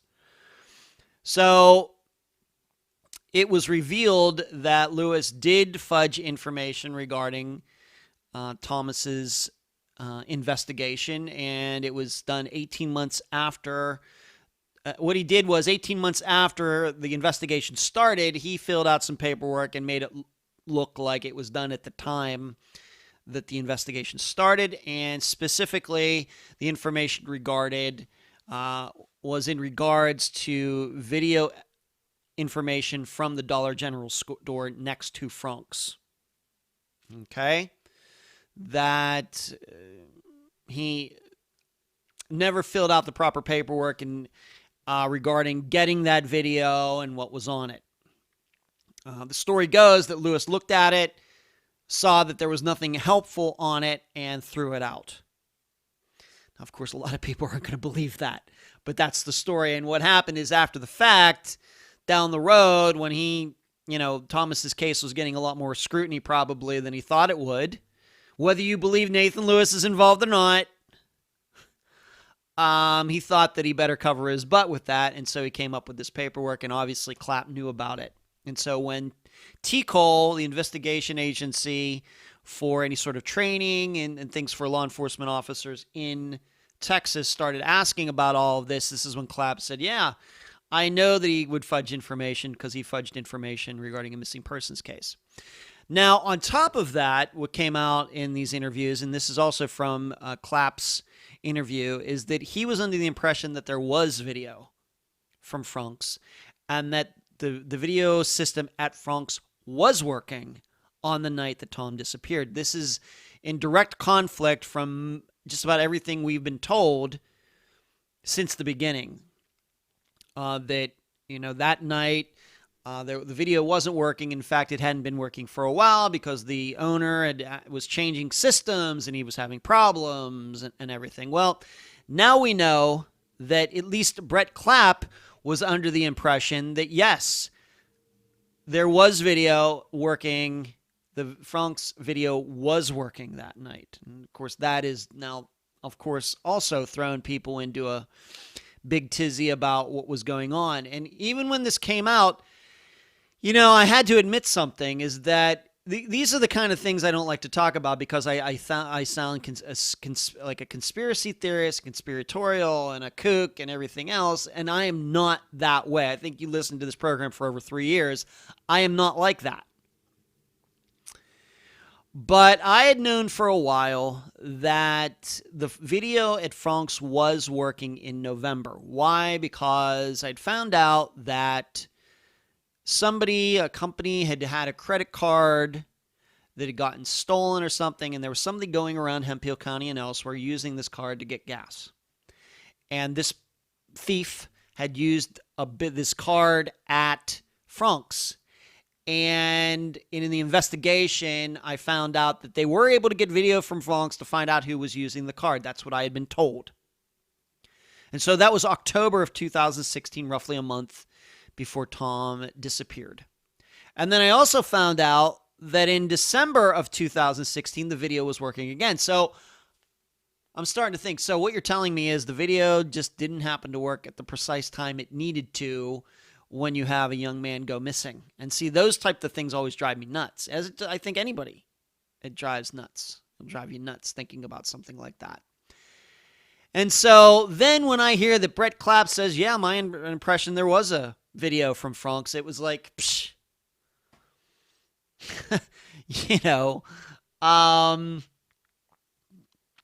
It kind of maybe reinforced a fear that I had.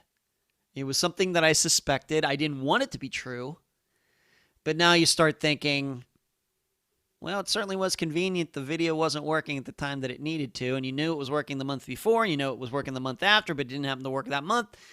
Okay, and then you find out, well, that might not be the case. So, this has all come out since the last update. Still, the fact is that no close to solving this case. Despite the Attorney General's office believing that the phone was planted, despite Nathan Lewis fudging some paperwork regarding Thomas's case, despite Clapp saying that there was a Frank's video that existed, that didn't exist, it didn't exist, and existed, who knows what to believe. Despite we now know who discovered Thomas's remains, despite, no closer. No closer to any answers. But I can tell you that we continue to work hard behind the scenes to gather real information. We're not going to be publishing anything theoretical or accusatory or anything like that. When we think we have something solid, we will come forward with it. I will tell you, though, something that is a concern of mine, and it's in regards to lie detector tests given to all people regarding Thomas Brown's case. And I'll just leave it at that. Next update, Ellen Sloane. Very happy to include this disappearance in this episode. First of all, there was her daughter Brienne Edwards, who was the guest for that episode. First thing that comes to mind is, was it a month ago, 6 weeks ago, maybe even just once again, I've said a couple times on this episode so far, time is flying. Her brother had an incident in New Orleans. He went down there with people, I think, for work, and he disappeared in New Orleans. And right away, when Brienne found out, she contacted me wanting to know what she needs to do. And I put out the word and, told her, because of course she has experience with the disappearance of her mother, Ellen, she was like, I want to get this right. I want to do this right. We got to figure out. He'd left one hotel and he was supposed to going back to his host hotel and never showed up. And in fact, missed his flight back to wherever he lives. And of course, as you can imagine, Brienne was really freaked out and everything. And it was a Sunday and I was here at home and she contacted me and I think I gave her a lot of good advice. Now, The great news is that he did turn up alive. And what happened was that he was walking from one hotel to the next and got mugged. But he is alive. He's back where he's living. I have not talked to Brienne about this, but most importantly, he's okay, and he got to go home. And if I were he, I would be certainly reassessing the kinds of friends that he has in life, because his friends left him in New Orleans. They got on the plane and flew back anyway, even though he didn't make the plane. I got to tell you, that would be the day. If I ever went anywhere with some of my friends and one of them, or coworker, whoever, I don't have any coworkers, I guess, except for my assistants. If we're ever somewhere, and I'm just going to include Emily, Cherie, Carrie, Heather, Eric. If we ever go somewhere together, and one of you don't make the plane to fly back, I'm not getting on that plane. I'm going to stick around until you are found, at least to the point of reasonableness. These people did not do that, and that's disgusting. It's absolutely disgusting. Luckily, he was found, and that's the best part of this. Just got attacked, and there you go. Now, the other part of this regarding that really doesn't even have anything to do with Ellen's disappearance, but I thought I should include that, and that was something very public because I had posted on the page and in the group, anybody in the New Orleans area. And so, but it did give me a chance to kind of use my knowledge, spur of the moment, unexpectedly, to quickly go through a checklist that I have mentally about what families should do when they find out somebody is missing. And I thought that worked well, although I'm not going to say that I was responsible for him being found. I wasn't, but I'd like to think that in the heat of the moment, I was able to give Brienne good advice. But regarding Ellen's disappearance, if you will remember, the man in her life, his last name was Golson. He got in trouble again, and he is now in police custody. And Brienne told me about this just recently, and it sounds like he's going to be in jail for a while, so she's hoping this will give police another chance to ask him about Ellen and her disappearance. I think that Brienne believes this. I could be inclined to believe that Golson had something to do with Ellen's disappearance. That was a disappearance. That was an episode that was called Disappearance and Taxes, because Ellen, it seems, was having some tax issues. I don't know if it was actually with Montana, but maybe the federal government. And when she disappeared, there were people thinking that she was just a tax evader. And I just don't believe that. I'm not saying people don't do that. They do. But I'm more inclined to believe that Golson was involved in her disappearance for some reason. But he is back in custody, and maybe he feels like talking. The odds of that happening, not very good. But I just hope Brienne realizes that she should never take for granted that police know anything about Golson being connected to Ellen. I think that, and I would say that to all the families, any families that are listening. If you have suspects who you believe are responsible for your loved one's disappearance and they are taken into custody for some other crime, do not take for granted that the police know that that guy or woman could be connected to a disappearance, whether it was a year ago or 20 years ago. Take none of that for granted. If you find that out, you call them up and you tell them. For sure, 100%, do not take anything for granted regarding that. It's one of my tips. So we'll see what happens there. I think that Brienne will keep me posted. I think that we have included Ellen's name in here before because there were some remains found in Montana, but I do not believe that. Of course, I don't believe they ended up being Ellen's, but Brienne had contacted me at the time and what she should be doing, and I do not believe that those ended up being Ellen. In fact, I'm sure that was not the case. All right, so there you go. Ellen Sloane. The man in her life, last name Golson, Gholson, is in custody again. Next case, Dale Kerstetter. Last update, we talked about the video that finally came out that was taken back in the 80s when Dale disappeared, and it did not reveal as much as we had hoped. It was in horrible, horrible quality.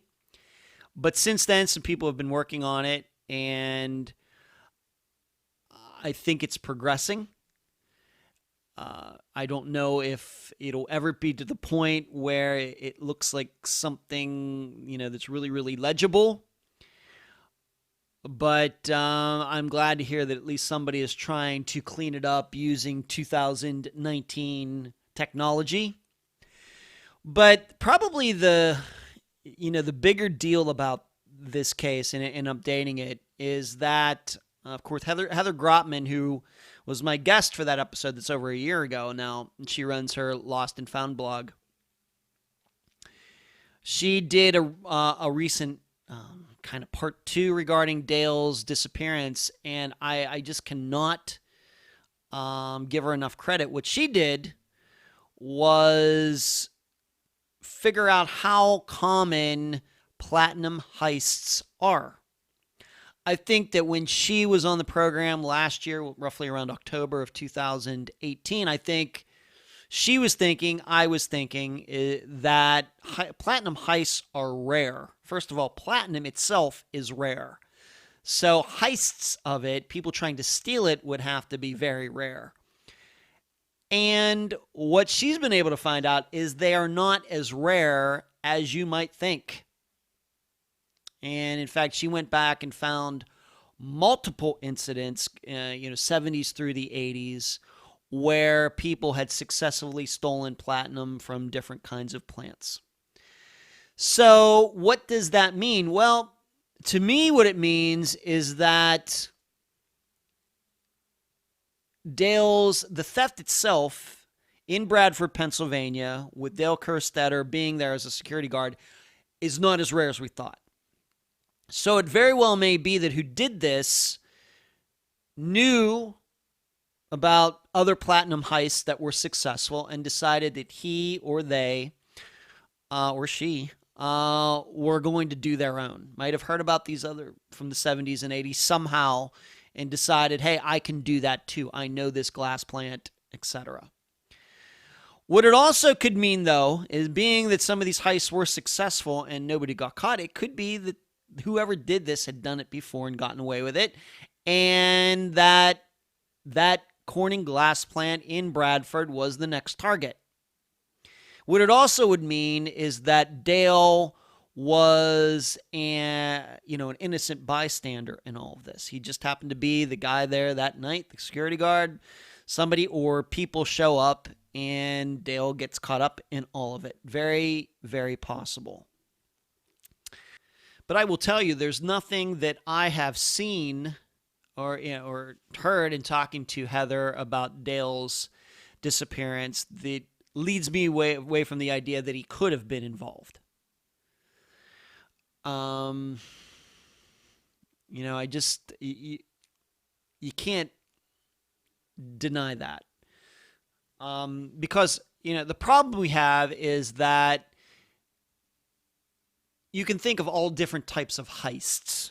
Whether you want to talk about a heist that is very well known, like the Gardner Museum in Boston, where all those pieces of art were taken and have never been found yet, 30 years later, something like that.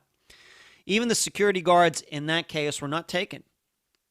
They were all tied up, they were left there, and that was that. But even to this day, some people think that might have been an inside job and one of those security guards was involved.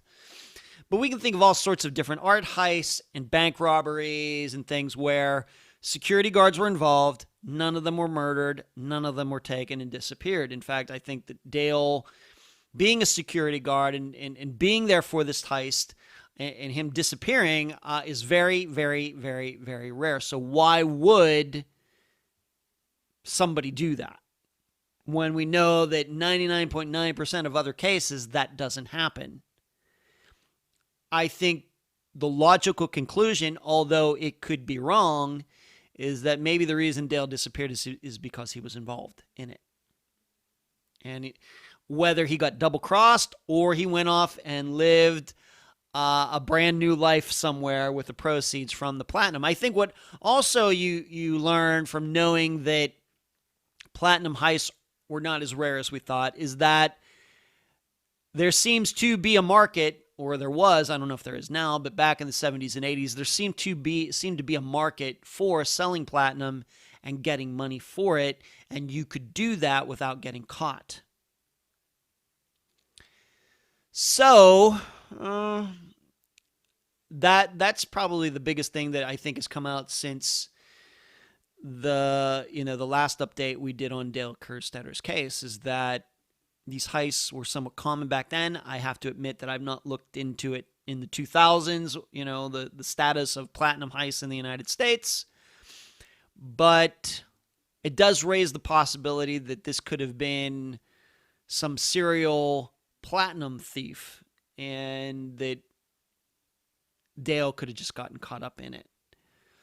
But, and there's more things about the video that Heather has told me, but I don't think that I have permission to talk about that stuff right now. So I will just leave it at that. Once again, I think the most important part about this update is that we've discovered that, I didn't discover it, Heather discovered it, she told me, that contrary to what we believed, platinum heists at least were happening back then. Next case, Lacy One-Fill. Just very short update on this. Remains were found near Ocala since the last update, and they were not Lacy's. There was, of course, anytime any remains are going to be found in that area, of course, Lacy's name is going to pop up. I had a chance to talk to Cindy Fox when it happened, her mother-in-law, who was the guest for that episode. And it turned out that the remains, and really, the way I understand it, where these remains were found were not far from the last place that Lacy was seen, but the remains ended up being of a male. And it was a man who disappeared much more recently than Lacy did. So, but there was a time, maybe for a couple days, where the thought could have been, given its location, given the remains location, that it could be Lacy, but it wasn't. And what I ended up finding out and just trying to narrow down who it could have been, because when I found out about this, I do start thinking, could it be Lacy's? Could it be somebody else's? You find out there are a few people that it could have been. When the remains, it's just multiple people who have disappeared in that area over the years. But like I said, it was a male, and it was a guy who disappeared much more recently than Lacy did. There you go. Next case, Devin Bond. And any of you who have been listening to the program recently know that Devin's remains, I guess much like even Krystal Morrison's remains are the most recent ones found, but about a month before Krystal Morrison's were found, Devin's were found as well. And I have to say, like Krystal's remains being found, where there's still more questions, there's more questions. With Devin's, it's kind of the same thing. You should know that Devin's remains were found not really that far, much like Krystal's case, from where he was seemingly last seen or his phone last pinged. In Krystal's case, it would be where she was last seen. In Devin's case, where his phone last pinged. I think the difference is that in Krystal's case, if they did any searches, I know that they did not do them a mile away where she was eventually found. Whereas in Devin's case, the way I understand it is that it wasn't a mile away from where his phone last pinged. I mean, it was right in that kind of, vicinity within maybe hundreds of feet or something. And his remains were not found too far off the road. And I'm wondering, this is kind of going back maybe even to Zoe Campos' case, how were his remains missed the first time around? I'm going to be left to believe that maybe this area just wasn't searched. And I'm not even clear on how his remains were found in the first place, because, he's been missing for a few years. I haven't talked to his mother yet, Heather, but I'm not sure why this search was called in the first place. And what are the odds that they call a search for this particular area and fairly quickly they find his remains? I don't know enough about it. Was somebody in the area and they saw something then called it in? Well, if that's the case, why didn't the police just go automatically out there to check it out? I don't know. However, I will tell you this, although I have nothing, to back it up. Like I said, I've not talked to Heather. I've not seen any public accounts of this or anything. I am inclined to believe that this was a suicide, though. Now, why he would leave his house at 3 a.m. and walk the way he did out of his way and end up in that area, these are the things that I don't know we'll ever know about these disappearances. Even, going back to Tom Brown's case, for those people who are trying to push the idea that it was a suicide, it very well could be. But how do you explain a kid dropping his Durango off and then walking 12 miles and doing that there's no, suicide weapon, there's no knife, no gun, we don't know. So in Devin's case, if he was planning to do this, why walk this out of the way path or route that he seemingly did using his phone pings to track him that way? Why did he do things that way? I just don't know. And even the reasons for them, if you go back to that disappearance, of course it came out that he had this girl and it seemed they were on the outs and maybe he was down about that. Maybe Devin also had some other things going on, or maybe he didn't. Maybe that was enough. I don't know. But it does not seem to me that, at least at this point, that this is any sort of foul play where it was a murder. It also does not seem to me that, he's walking along the road going somewhere and got hit by a car. I'm getting the feeling in this, even though it is not publicly stated, that Devin committed suicide. And maybe to remind all of you, there was a gun that was missing from the Bond house that they discovered missing after Devin went missing. This is another person, Heather Bond, I want to talk to. Of course, Melinda Campos sometime in early 2020. And I hope that I can talk to Heather when she's ready to talk about it sometime in 2020 as well. And maybe she can fill me in on some of these details. And I don't even know if she knows any of this information or not. Maybe she and her husband or family are just as confused as everybody else is. But at least from a standpoint of resolution as to finding him, they have that. I'm just not sure that all of the questions have been answered in this case yet. And you should notice, maybe this is a good time to point this out. I've had people ask me, why did you do an in memoriam episode for Zoe Campos, but you'd not yet done one for Tom Brown, being that his remains were found? Why haven't you done one yet for Devin Bond? His remains are found.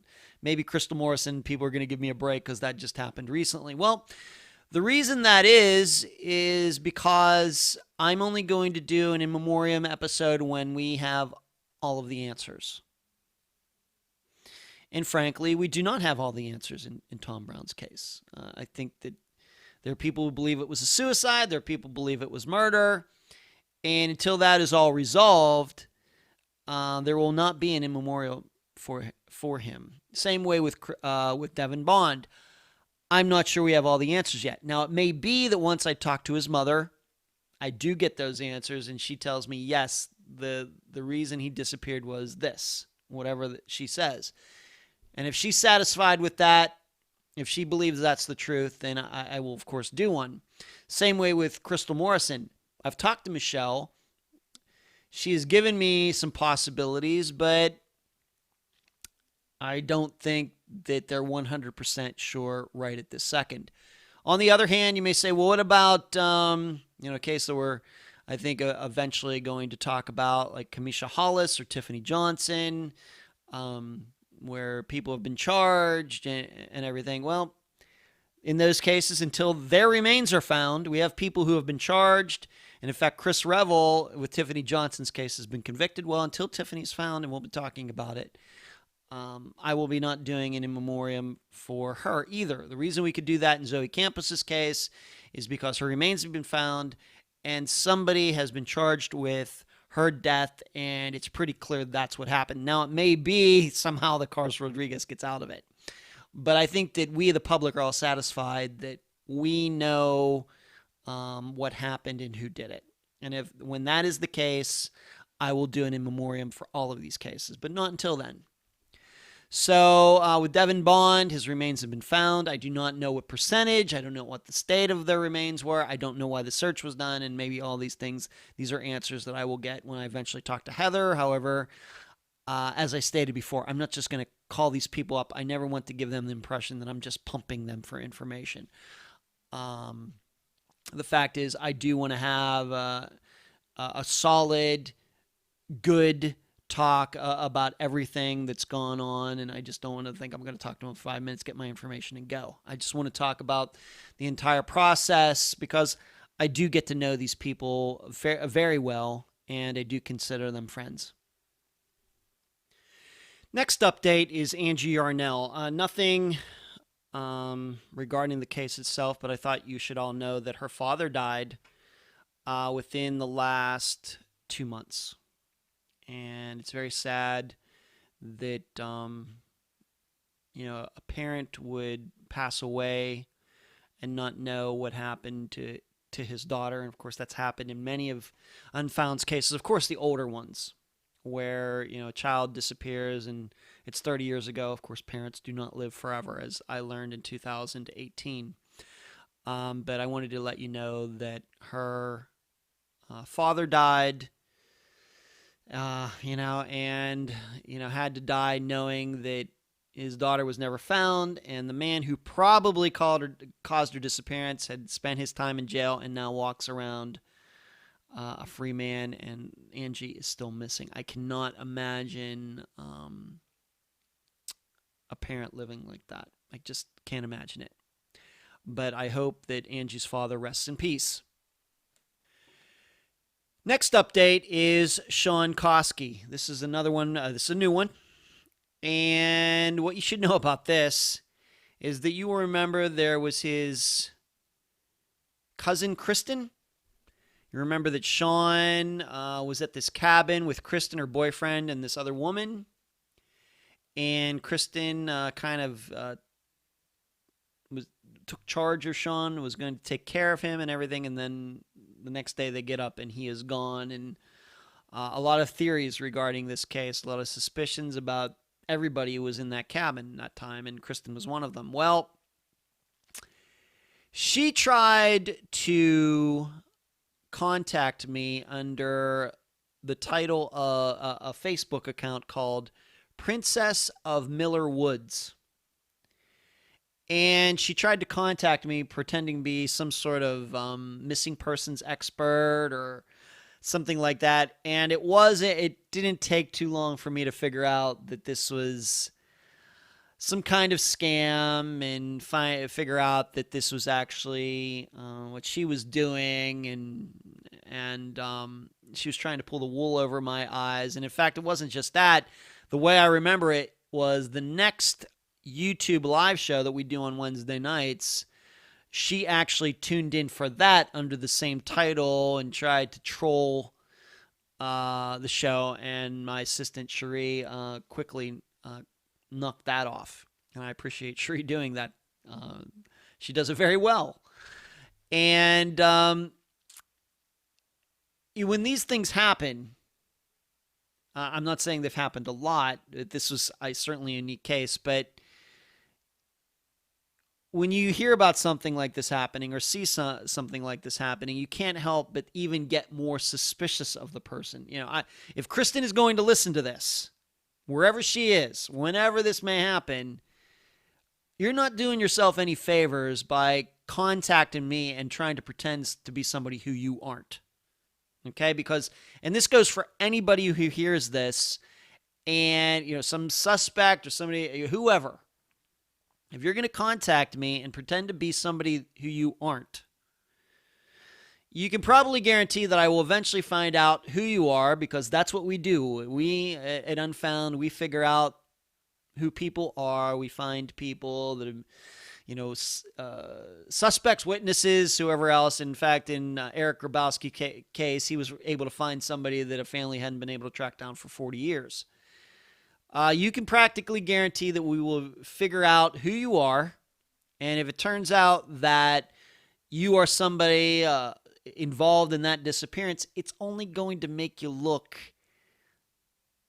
more suspicious. That's just the way it is.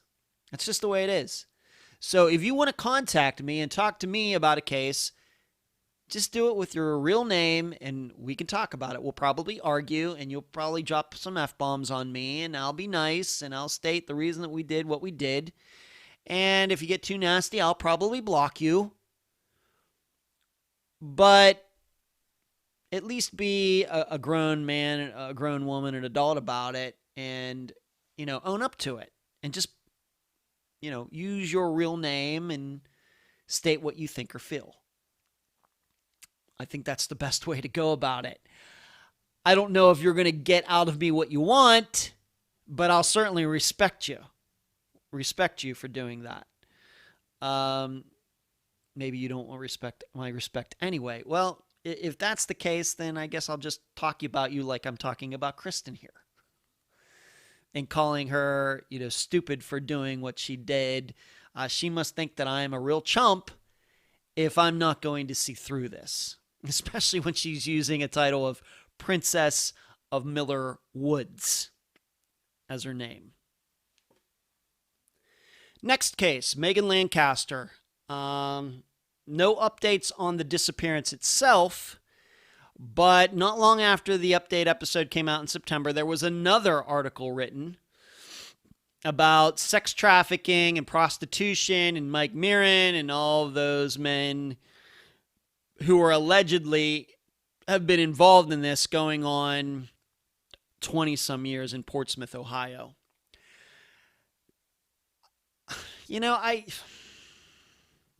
I just don't know what to say about this. I want to believe on one hand that this is all true, for the very simple reason that if it is true, then you can start to draw some conclusions regarding Meghan's disappearance. Being that she knew Mike, being that he might have been involved in this, being that she knew all these people. She had that little black book, on and on and on. On the other hand, what is hard to understand is how a man like Mike Mirren, in such a prominent position, seems like he's known all over the place. It's not like, it's not like he's some pimp hiding out like Howard Hughes in some penthouse in some hotel somewhere. He's a working lawyer in Portsmouth, Ohio. He has his law license in Ohio. He has clients. He has employees. He is in court. He's right there. He's not trying to hide. He's a public figure. I think everybody probably knows what he drives, where he lives, where he eats, everything else. And nobody has been able to prove that he is connected to any of this. Just rumors. It's that kind of stuff that makes me suspicious. You may say, well, it's all corruption and everything else. I'm not going to say there isn't corruption in Portsmouth, Ohio. I believe that. In fact, I believe you get into any decent sized city, and, I don't know what population, where it would necessarily start at, but there's usually corruption at all levels of government, as there is corruption on all levels of, in the private sector as well. And I could even go, to my hometown of Leechburg, Pennsylvania. It's a 2-stoplight town. In fact, it's smaller than it's ever been. It used to be a steel town, and the stainless steel company, Allegheny Ludlam, moved out of there, and that's population went down. And I mean, it was not ever a huge, town to begin with, but it's small.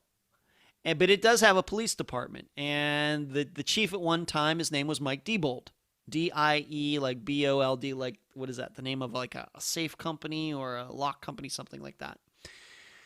But he was the chief of police, was thought very highly of and everything. And then 4th of July, what was it, in 2017 or 16, he was with his family. They were lighting off fireworks, and a firework went off in his arm and blew his hand and part of his arm off. And the city came to rally around, the town came to rally around him and raised money and all this stuff. Months later, I think it was just months later, he gets caught trying to, he fell for a trap, a sting online where he tried to meet a 14-year-old girl for sex. And, of course, he lost his job, and ever since then, he's been in trouble and everything. And then just recently got thrown back in jail because he violated his terms of being out on bail or whatever it was. He wasn't supposed to get on the internet or do this or do that. He did that, and now he's back in jail again. So if somebody can be caught as easy as that, then how is it that Mike Moran has been able to avoid all of this for years? Decades. Is there not one incorruptible cop like an Elliot Ness or somebody that came along, kind of somehow ran into Mike Moran and said, you know what, this guy's a slimy figure, and I mean, what's the deal? So these are the kinds of things, that go through my mind. And I'm not saying that I doubt this. I just would like to know somebody really, really explain to me. Somebody who knows the area, it can explain this. And I realize that, of course, I've gotten to know Megan's sister-in-law, Katie, very well. And if you could send out thoughts and prayers to her right now, or her little boy is going through, I think he has maybe, a brain tumor or something going on with him. But it sounds like he's going to make it through it. But it's very difficult times in her family right now. I hope you will, keep her in mind and, her child in mind, of course, the entire family. But I just wish somebody could explain this to me. Somebody who really knows Portsmouth, Ohio history can just give me an honest, objective assessment of all of this. About how a guy who is very high profile, he's sending these prostitutes to Florida and everything else. I mean, that should be so easy to prove or disprove. So easy. With factual information, not just taking the word of these women who have now come forward, but video, phone records, emails, all sorts of things. I just really don't know what to make of it. But there was another article written about all of it, but it doesn't seem that anybody can prove anything. Next update, Dorian Meyers. This is very sad. The guest for that episode was Dory's sister, Donna Jean Cap. Donna Jean, unfortunately, died at the end of October, so roughly 2 months ago. I even feel worse about it because I didn't find out that she passed away until like 2 or 3 weeks after it happened. And the reason it even came to my mind is because I had noticed that she hadn't posted anything on her page, and kind of got to thinking, well, where's she been? And then I went to her page and I found out that, people were offering condolences, etc., that she had died the end of October. I said this, I think, at the time that the episode came out, and I think I wrote about it in the Patreon blog, that it took quite a while to get Donna Jean on the program, as long as anybody that I've encountered since I started Unfound. The first time she and I talked was roughly November 2016. So over 3 years ago, and then she finally came on the program in the summer of 2019. So roughly 2.5 years it took me. I think there were several reasons for that. But I think that the reason she finally decided to come onto the program was because now that I look back at it now, maybe I didn't realize it at the time, but that I look back at it now, that I think that she knew, she was very honest with me, she told me she was having some health issues, but she seemed to be very positive about it. She was going to the doctor. The doctor was reassuring, we just need to get this medicine right and everything. But now that I look back at it now, I don't think it was myself who finally convinced her to come on the program. I think what she was thinking is, you know what? I don't know how long I'm going to be around. So it's time to do this interview with Ed and get it on the record before maybe I can't do the interview at all. Maybe I can't talk at all, because I think she was on oxygen. And I think even when you listen to the interview, you can tell maybe that she's not in the greatest of health. I was, of course, hopeful that she would recover. Obviously, she did not. I don't know what she died of. I've not spoken to her husband. In fact, I've never spoken to her husband. In fact, off the top of my head, I couldn't even tell you his name. I don't think he ever answered the phone anytime I called.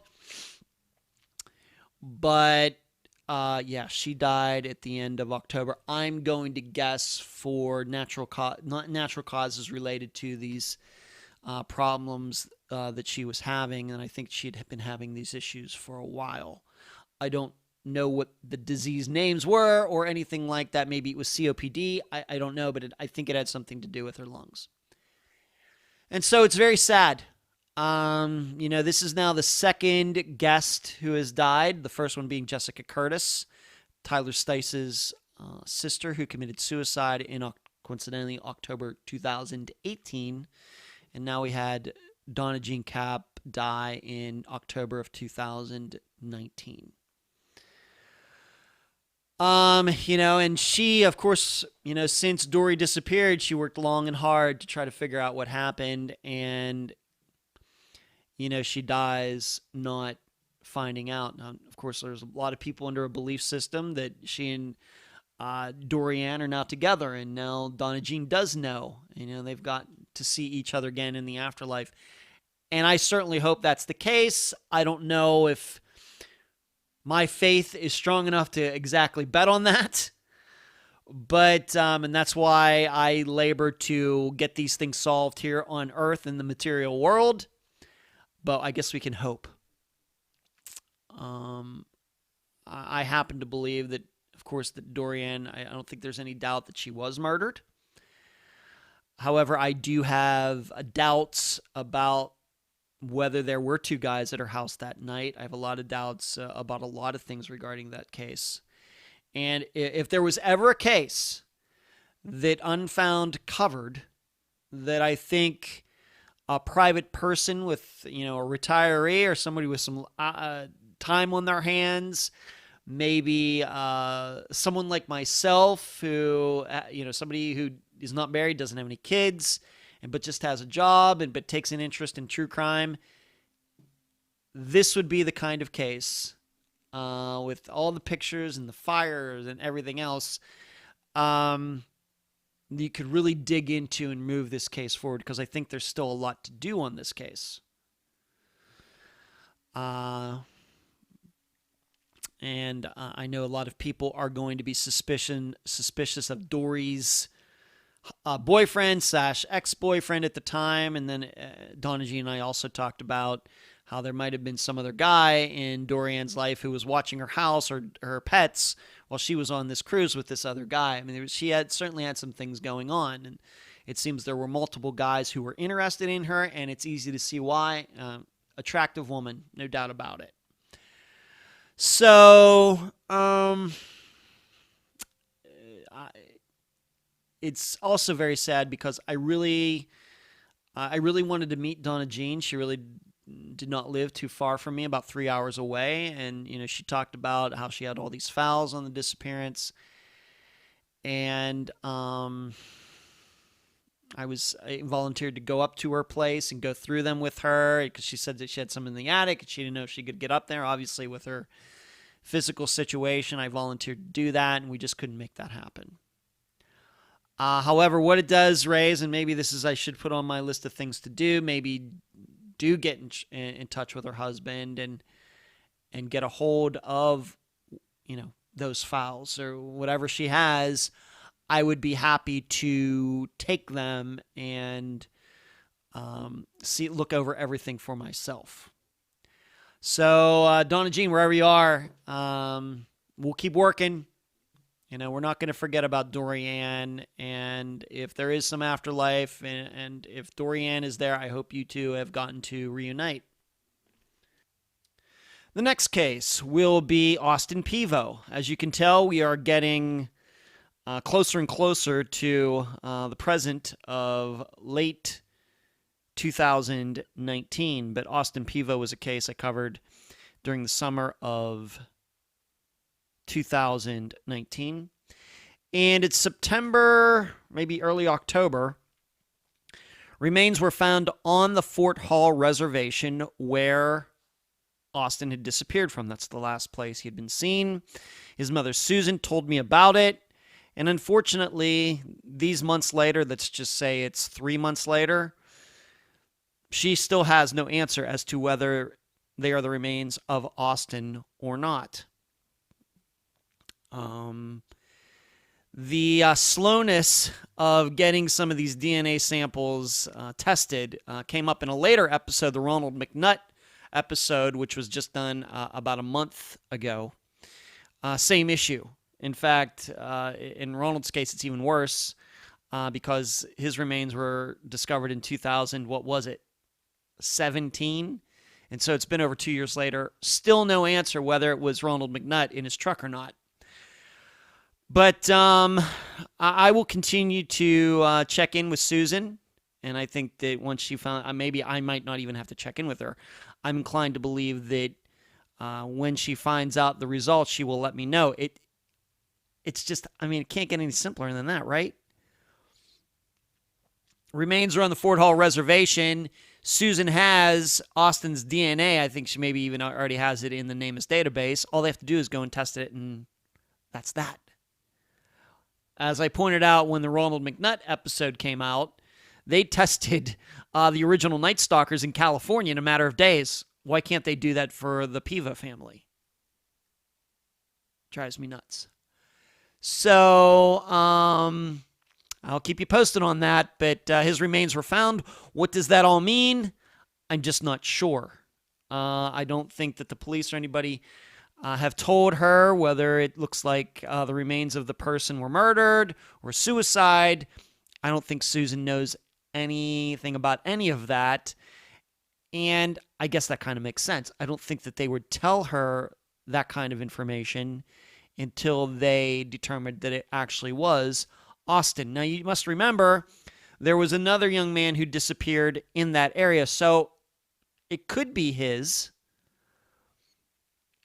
But I am putting at least a small amount of money that it is actually Austin. I don't like saying that. As you know, anytime remains are found, it's bittersweet, whether it's Krystal Morrison or Austin Pivo's, if it's his, or Devin Bond's, or Tom Brown's. On one hand, people find what they're looking for, and on the other hand, the search is over.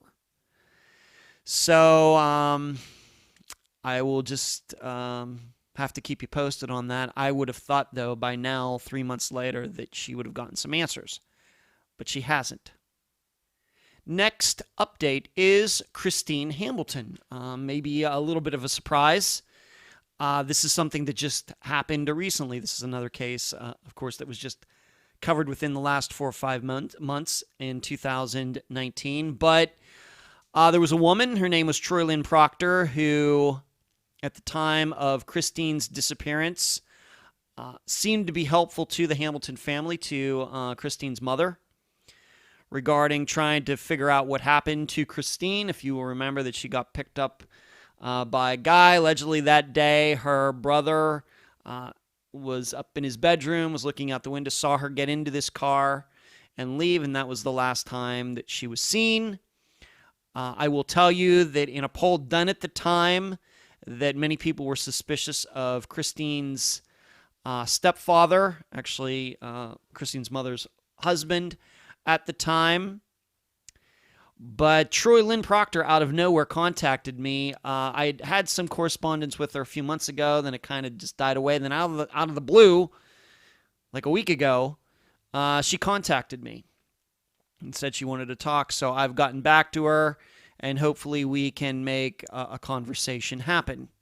I'll let you know, but I want to talk to her. If you will remember, we kind of narrowed down where we believe that Christine might have been going that day, just using some names and addresses because we have the ability to do that. And we figured out where Troy Lynn Proctor was living at the time. And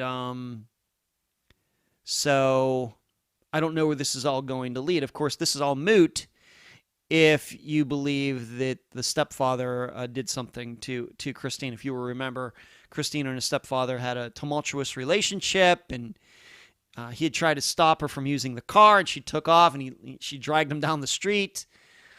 So, and then after she disappeared, he got a little weird and just took off.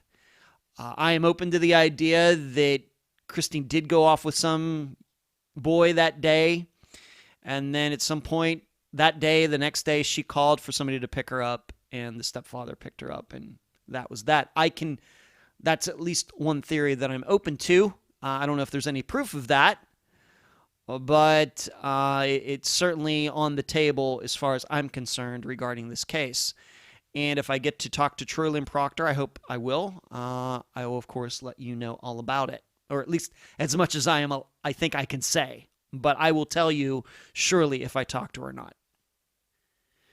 Next case, Jonathan Estes. If you remember, I think it's been out there now, if you've been paying attention to that case, that the Bobcat that was part of the discussion that I had with his sister Melissa during that episode, the Bobcat was eventually found and returned to its owner, who was Jonathan's father. And Cindy has been charged with theft or something like that, and a trial was supposed to start in November. That did not happen. She's pleading innocent, but her lawyer got a continuance into 2020. So nothing has happened on that. Melissa reaffirmed that there is a continuance. She told me that in a message yesterday. And so that's where that case sits.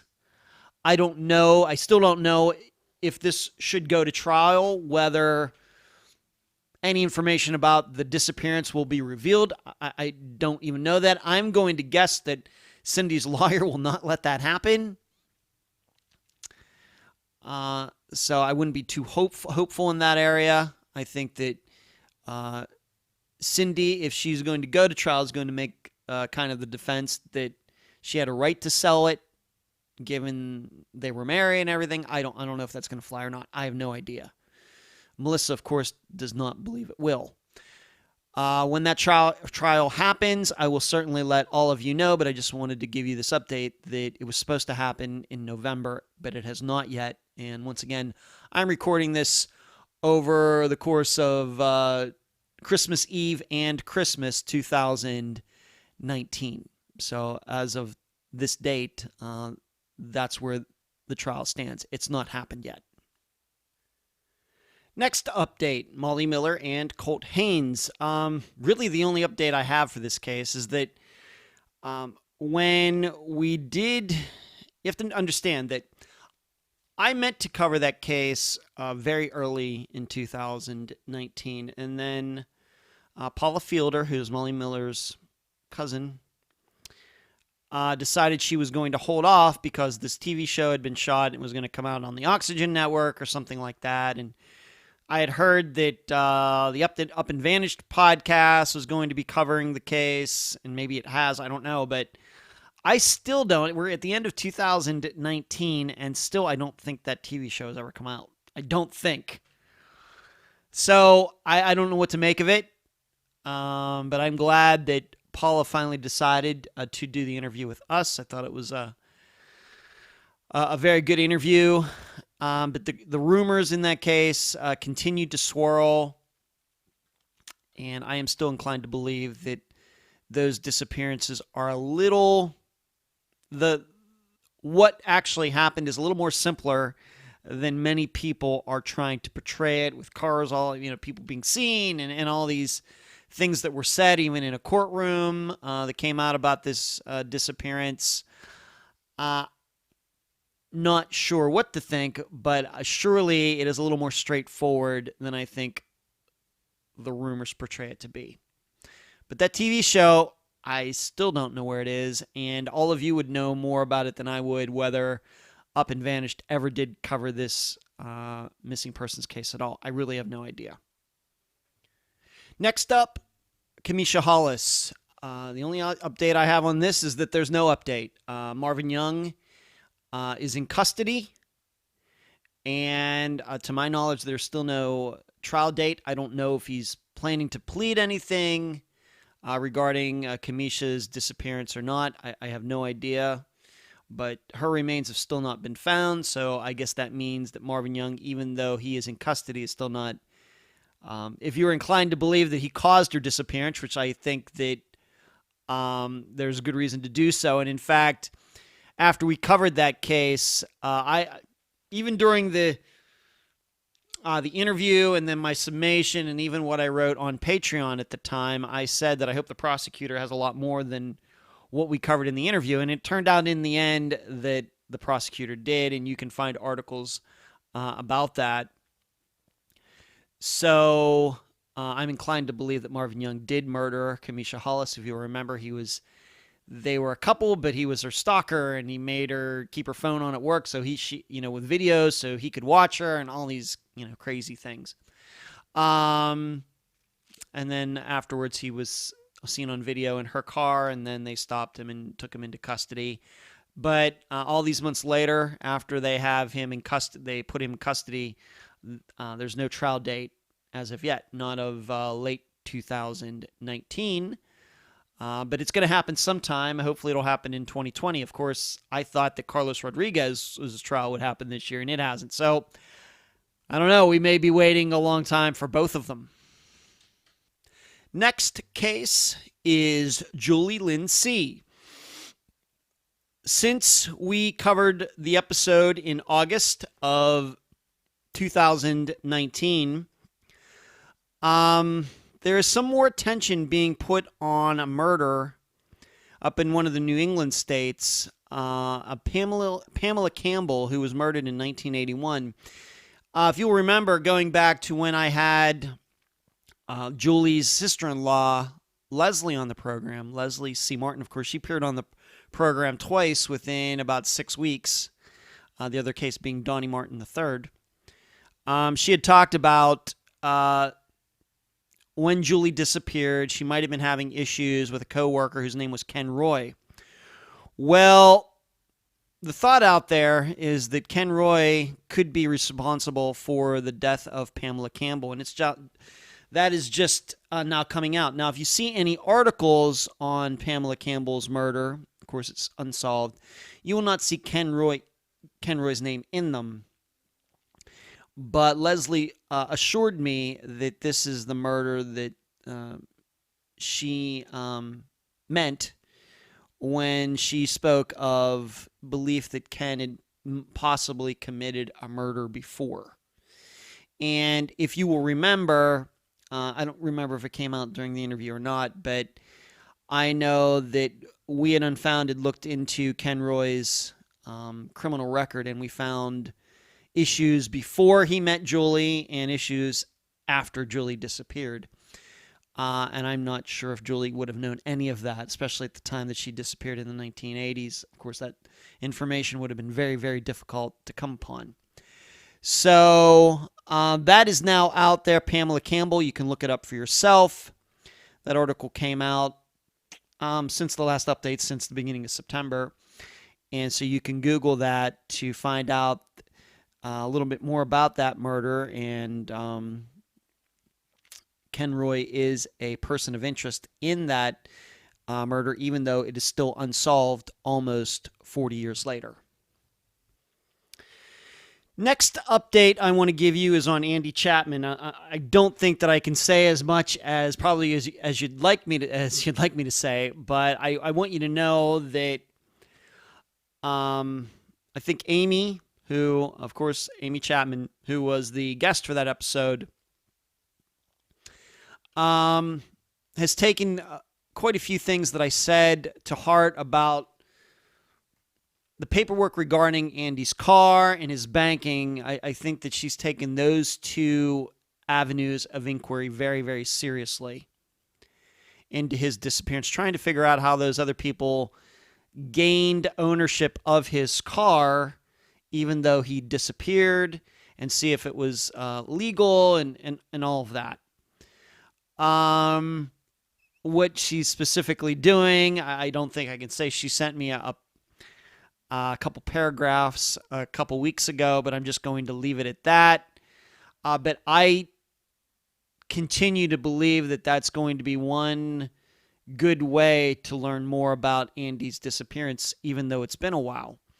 However, I think I can say this also, that I don't believe, as of yet, she has been able to reach the landlord where Andy and that other guy and the woman were living. The woman's name was Raquel, and I think she moved coincidentally here to Florida. And I think that they're still trying to reach her to find out what she has to say, what she remembers going back to when Andy and these two people had to move out, or if they really did have to move out. I think talking to that woman will certainly clear some things up, as long as she's also not involved in the disappearance. Who knows? But I know I'm very happy that Amy is taking some of the things seriously that I recommended, and hopefully those will bear some fruit in 2020. And the last of the cases that were featured on Unfound before the last update is Trevor Nichols, and I got to talk to his wife, Carla.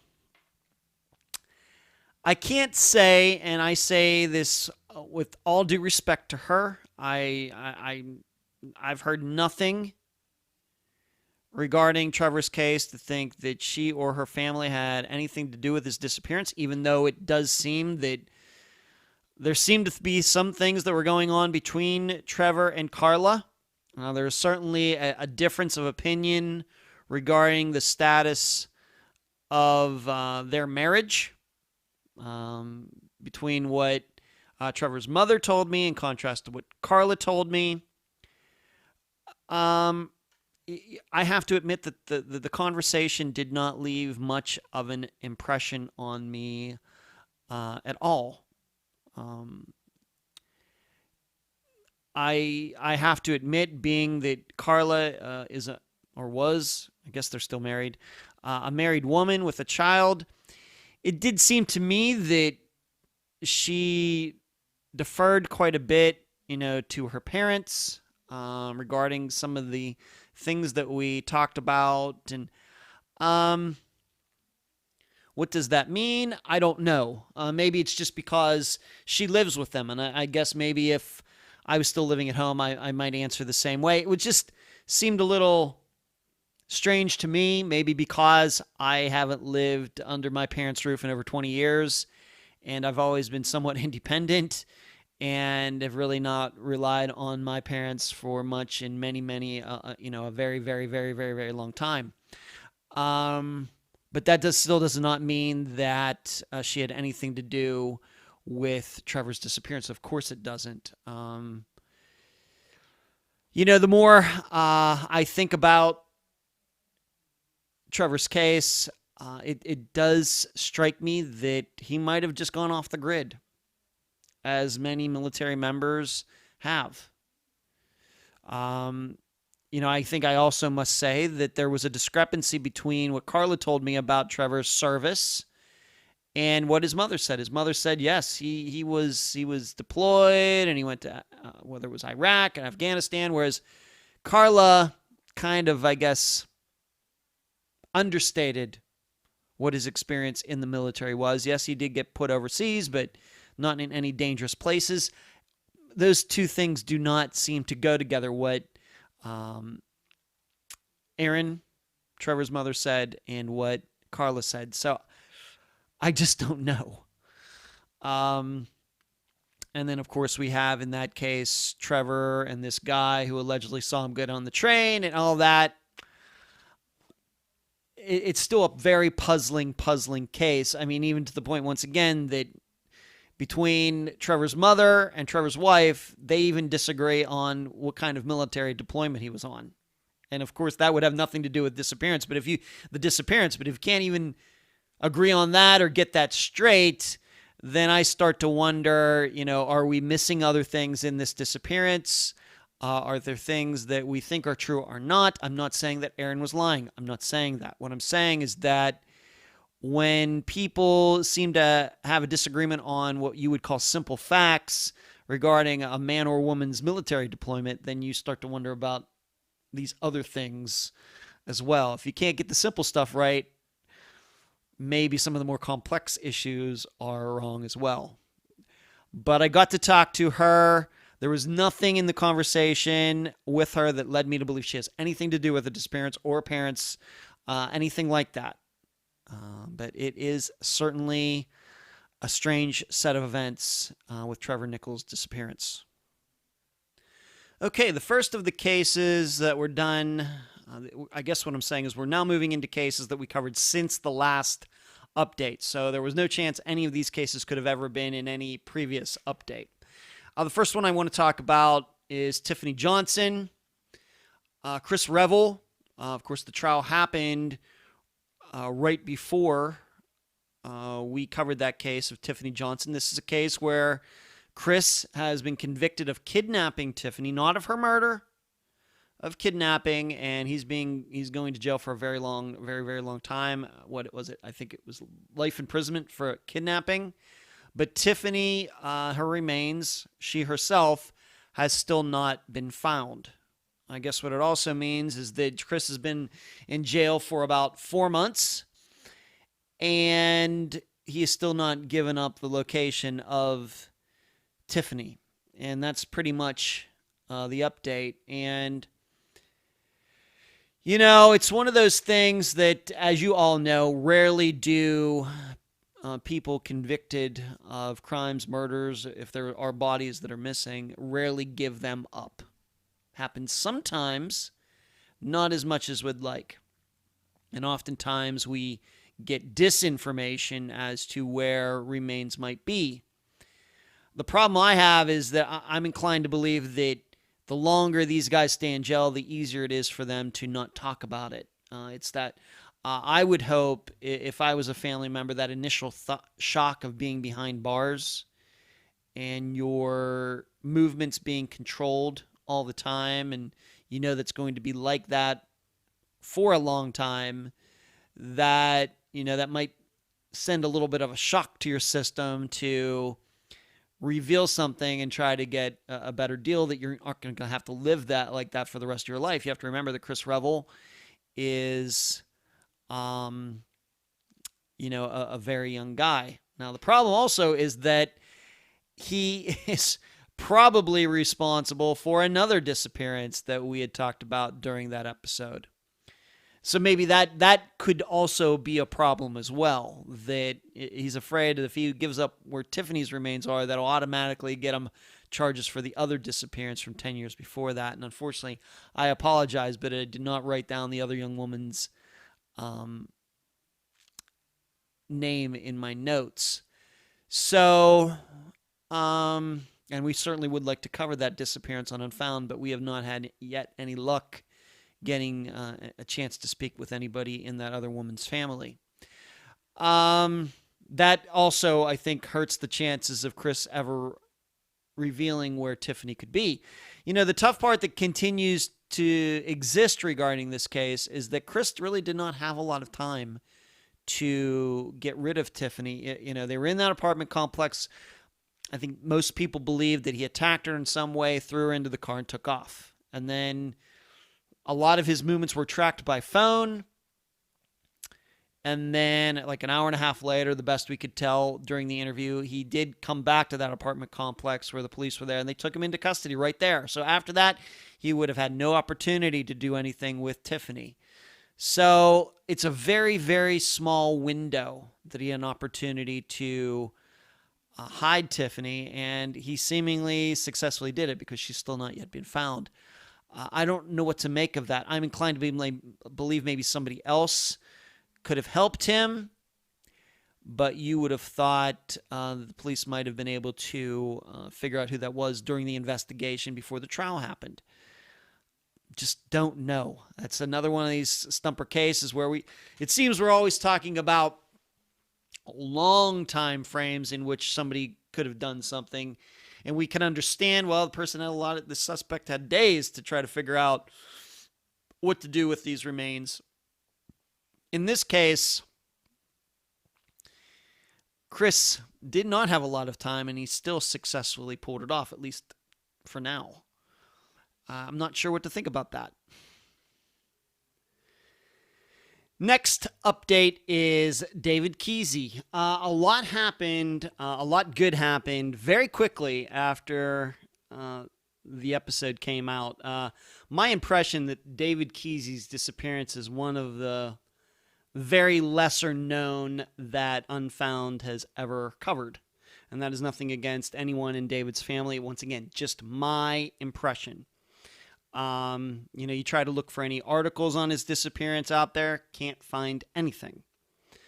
And that's usually the criteria that I use. But, of course, his sister Aletta was on, and very quickly, of course, all the episodes coming on Fridays.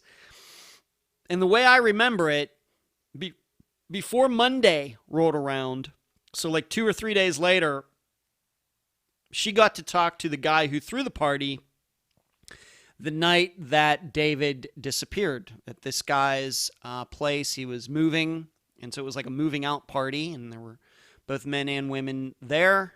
There were probably some illegal things going on, but she got to talk to him for the first time, and I think in over a decade.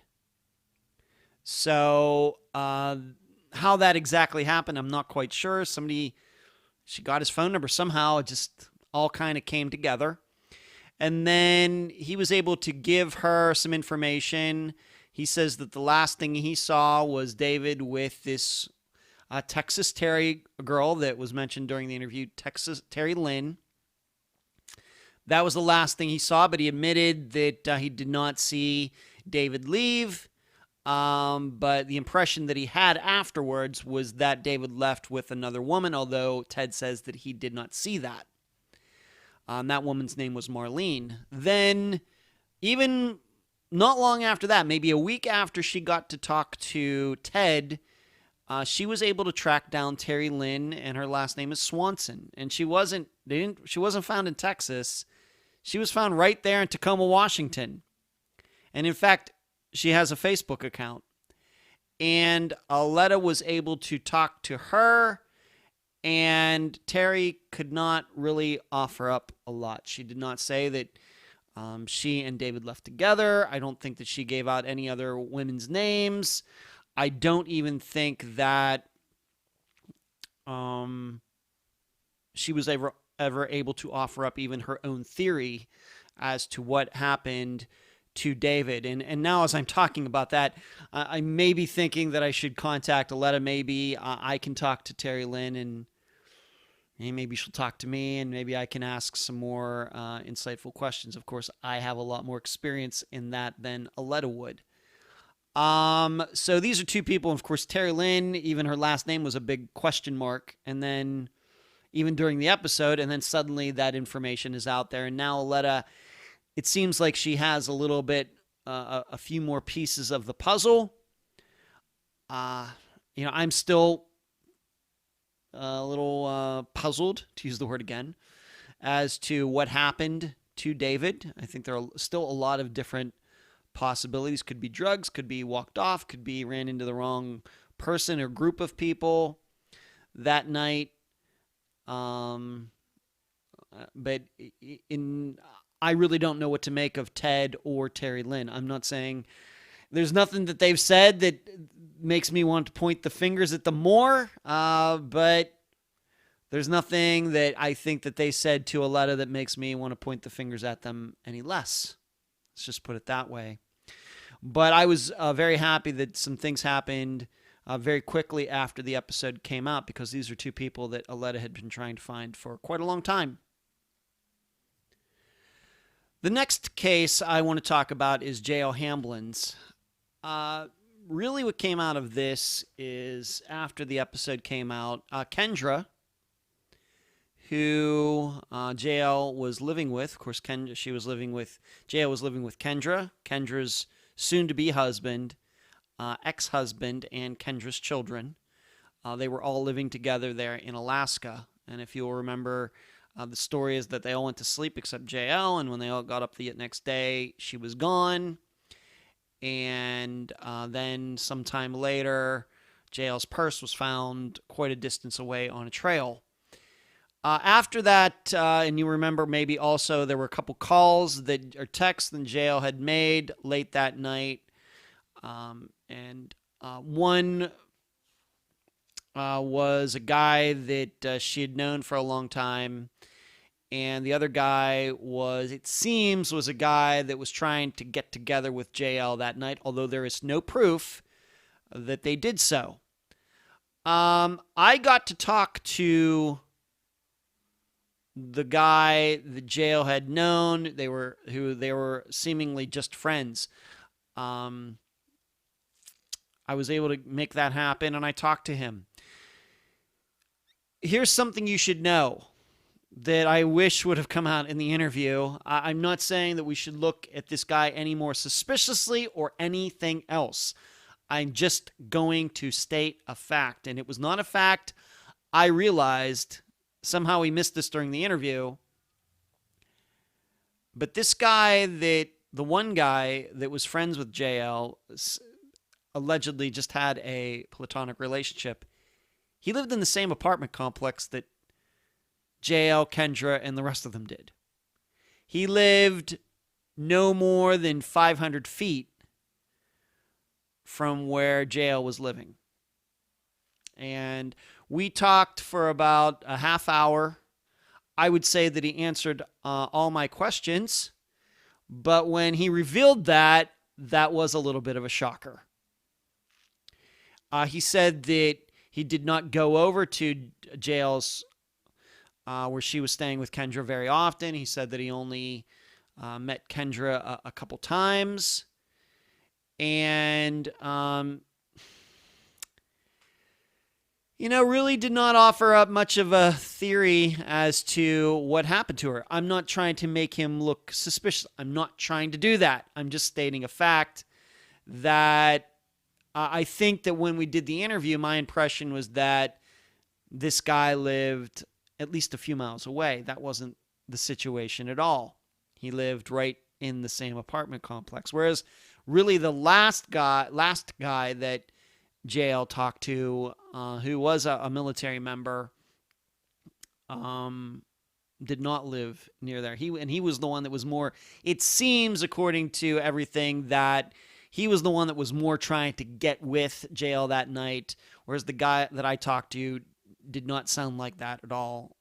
And that's not him talking. That was, what they got, from just all of the information that's come out about this case. Now, the other part of it you should know is that Kendra was not pleased at all regarding how she was portrayed and everything that was going on there. She claims that she was trying to help Jael that Kendra claims that she's saved many, many young women. And she was trying to help Jael, although at the same time she does admit that Jael was prostituting herself out of Kendra's apartment.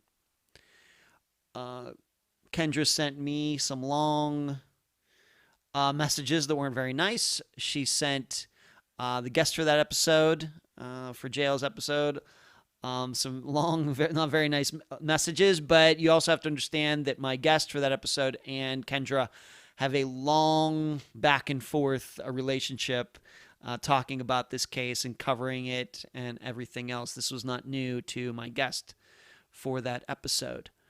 That went on for about a week, and I've not heard back from Kendra since. I think that in that interview, we stated the facts. I think that I'm perfectly willing to believe that given what Jael was into, that she could have taken off that night. Somebody did come pick her up. I'm perfectly willing to believe that.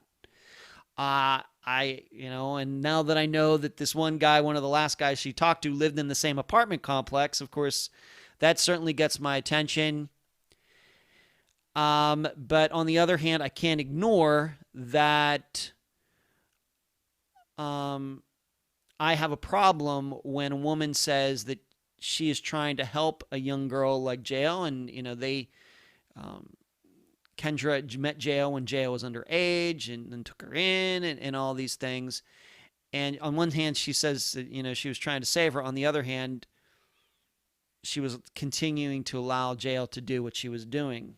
So you're going to judge that for yourself, and I'll just leave it at that. This next update involves the special episode that I put out where I interviewed Steve Pankey, a person of interest in the murder of Janelle Matthews. I'm not going to go through the entire case about how Janelle was found and everything. I'm just going to tell you that I continue to correspond with Steve, although I've not had a real back and forth conversation with him since the interview. In fact, I haven't talked to him on the phone since at all.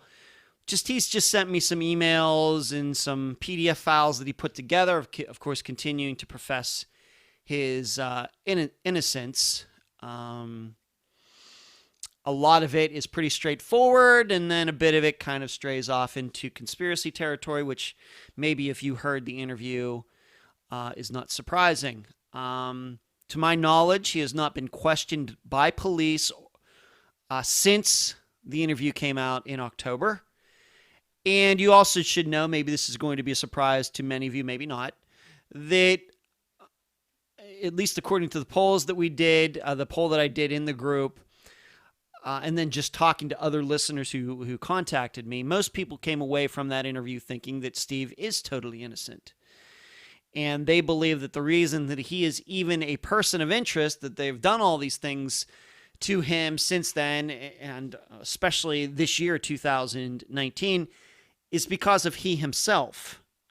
And putting himself into the middle of this disappearance back at the time where he claims that his father-in-law came over and told him, and once again, I'm not going to go through the whole thing again, but then he went to the police and suddenly put himself on the radar. I think that there are people who believe that this father-in-law conversation never happened, that Steve, just because of the circumstances, got paranoid that the police would look at him because of issues that he had had with them in the past, and he thought, well, I got to head this off at the pass, and his paranoia took over, and then he shows up and comes up with this story about his father-in-law. There's that. Now, something I cannot talk about because it's something I can't even say that I'm working on it. A couple of my assistants are working on it. In fact, I've seen them talking about it back and forth through Messenger, and I've not jumped in yet. But a couple of my assistants who also believe that Steve is not guilty in this murder, they've been talking about another possibility regarding who could have murdered Janelle Matthews, and they're trying to put seems like they're trying to put some sort of timeline together and dates and locations where this guy would have been at the time. So I'm just going to leave it at that. I continue to say that I got along very well with Steve Pankey. I think I continue to get along with him well, even though we've not had a lot of correspondence since the interview. I'm willing to talk to him again at any time. However, I have to say I do find him at least a little strange, as I think most people do. But just because he acts a little strange does not mean he murdered anybody. And that I thought that in that interview he answered all of the questions. He did not evade any of them. I'm not saying he told the truth. I don't know. But I thought that he answered the questions in a pretty straightforward manner, unlike what a politician does. I thought that Steve just came right out and said things. And once again, it's up for you to believe it or not. Next update is Cameron Remer. And I'm going to read this message because I think it maybe shows the frustration that I've had with this case. And I just want to read it to you, and you're going to take away from it what you want. I don't believe that Valerie will give me a hard time about reading this message. In fact, she didn't write it. It was a message that was written to her that was then passed on to me. If you remember, Cameron Remer's case, it was like a 4-hour episode. It was not just an interview, but then I detailed all the work that I've tried to do and work I've done on the case this year, trying to track down people. And I tracked down quite a few people. And I thank everybody who assisted me in that. But my frustration was that there are 2 security guards who were there at the Fairmont that night who, one has had a very short conversation, Steve Cannon, with my assistant, Cherie. Now, you should know that she was able to track him down with the right email address, and he did say that he did. It was the correct Steve, and that he did work at the Fairmont. However, when shown a picture of Cameron and told about Cameron's disappearance, Steve says that he has no idea who the guy is, never heard of him, never saw him, nothing. And then when Cherie tried some follow-up questions regarding Dan Inouye and Chris Anticides and everything, Steve would not answer those questions and never got back to her again. So there's that. Regarding Dan Inouye, though, as I stated during my part of that episode after the interview, with the help of Chris Anticides, I was able to track Dan down, left him messages. He would not call me back. In fact, he told Chris that he would talk to me in a few days, way back when, and then proceeded to blow me off, and then blocked me, totally blocked me. And so, but Chris Anticides, who used to work at the Fairmont, continued to correspond, kind of be a go-between between myself and Dan. And then at some point, Dan just stopped talking to Chris as well. However, after the episode came out, and you should know before the episode came out, I had given Valerie, Cameron's mother, Dan's phone number, and she was trying to call him, and he was blowing her off. Then finally, and I think she was also trying to contact him through Facebook because although he blocked me, and actually he blocked my assistant Cherie as well, he did not block Valerie. Eventually, though, after the episode came out, he did send Valerie a message, and now I'm going to read it to you. All right, here you go. Hello, Mrs. Sorrells, that's Valerie's last name. I'm sorry I haven't responded to your message earlier. Unfortunately, I haven't known who to trust due to the harassment of Edward Dentzel. I see this has come to a head now that he is smearing my name through his podcast. Unfortunately, I had been extremely busy this past summer when Dentzel first contacted me. After I didn't return his message for a month, he began threatening to send private investigators to my home. Now, he even, once again, just to jump in, he admits that I want you to know, I went back and found all the times that I tried to contact Dan. I called him 4 times. I guess 4 times in his life constitutes harassment. And here he even admits he obviously doesn't think there's anything wrong with not getting back to a person for a month. That's what's obvious. Once again, after I didn't return his message for a month, I mean, how busy can he be? He began threatening to send private investigators to my home and trying to stalk me. Well, it's a little hard to stalk you, Dan, when I live in Florida. And I do different disappearances every week. And I sent him a link to the program. He should have known this stuff. Did I threaten, quote unquote, threaten to send a private investigator? I did say that to Chris. I said, if he doesn't talk to me, then I'm going to be forced to try to find somebody up there to go knock on his door. I did say that. After getting blown off several times and everything, what's a reporter to do? However, I did not stalk him. I messaged him maybe 4 or 5 times. I called him 4 or 5 times. Dan says, I hope you can understand that I cannot compromise the safety of my family due to Dentzel persistently trying to promote his podcast. If there was ever a guy or person in the history of podcasting that does not do that, persistently trying to promote, it's me. Dan says, I hope this message is reaching Cameron's real mother and not some false profile created by Dentzel. He keeps calling me by my first name. I can't even begin to tell you how much that ticks me off. All I can say is Dentzel is creating a mountain out of a molehill. I escorted Cameron out of the hotel 8 years ago. My overall interaction with him probably lasted less than 5 minutes. Unfortunately, there's nothing I can add other than I walked him out of the hotel. That's all I can say on the matter, and fear that Dentzel will recreate more out of this than what is actually there. If I were you, I would steer clear of this man. He is using the case of your son to self-promote his podcast.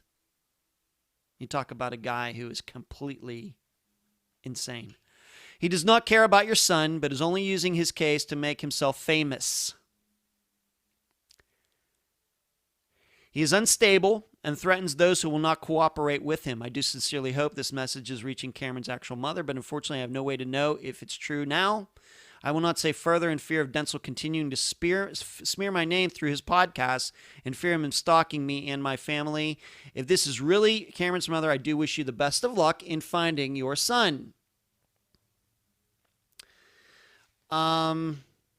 He goes on to say, I'm sorry, but I don't remember much. It was 8 years ago. I really don't remember any details of the incident other than we escorted.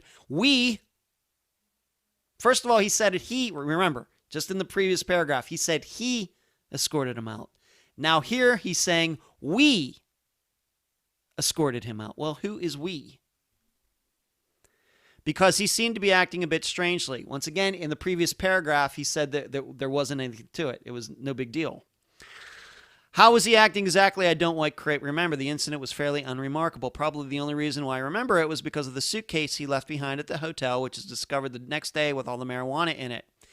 I'm sorry, I can't really say any more than that. I fear if I say any more, this will get to Dentzel and he will continue to drag my name through the mud. Have I dragged his name through the mud? And may send people to stalk me. Please, for your own sake, stay away from that man. He is using your son's case to self-aggrandize and promote himself. He has neither you nor Cameron's best interests in mind. Now, I'm going to ask you something. That's word for word. Of course, me jumping in there a couple times. You've been listening to this podcast, most of you, for a very long time. And if you didn't start listening maybe till 2018, you've probably gone back to the beginning and listened to most of the episodes that Unfound has done. Is there any truth to anything that you've ever heard about my personality, how I treat things, how I treat guests, how I'm thought of, anything that is the same of how Dan, in a way, is talking about me? I have to say, and this is my opinion, so he can't sue me for this. these messages only make him look more guilty. Now, and I want to add something. If you're going to listen to this, I certainly do not believe that you were so busy that you couldn't get back to me for a month. I think it is disgusting that you knew I was calling about a missing persons case, a young man who's still missing, his family's looking for him, and you put me off for a month and then blocked me. Who is the disgusting one, Dan? Had you talked to me the first time and answered all my questions about what you remember about that, who called it in, these are the questions I would have asked you. How did you find out about Cameron in the first place being in the hotel? Who let you know that he needed to be escorted out of the hotel? That's what I would have asked you. I would ask you, are you saying that you escorted him out of the hotel without asking him if he had any possessions in the bellman's room, in his room, or anywhere else? Is that what you are saying? What did you and Cameron talk about when you were escorting him out? You said that there wasn't much to it. However, Cameron's family was told that he was running around all over the hotel. That certainly seems a little bit more than how you're describing it to Valerie now. Do you have any knowledge or reasons why the hotel would not give the video of that night? Because you have not just cameras inside the hotel, but outside. It would have showed in the direction in which Cameron would have walked after you allegedly, took him off property that night. What is the reason you think that they did not give up video of that? Also, now that I see your statement, I'd like to ask you, you said you escorted him in your first statement by yourself. In the second paragraph that you wrote, you said we escorted him. Who is this other person? And I remind you, the other guy working that night, Steve Cannon, says he never saw Cameron before, never heard of him before. So who was this other person? Now, as far as dragging your name through the mud, I've only stated the facts. The fact is you were working that night, to which you admit it now to Valerie. You admit seeing Cameron, and you admit that you blew me off.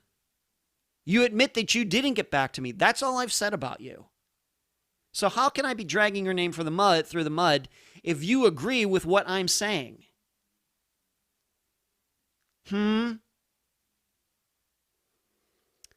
I think now all of you can understand. I think I tried to explain it, why Cameron's case caught my attention, why I put so much personal work into it in 2019. Now you see why. Now you see why. This isn't over, Dan.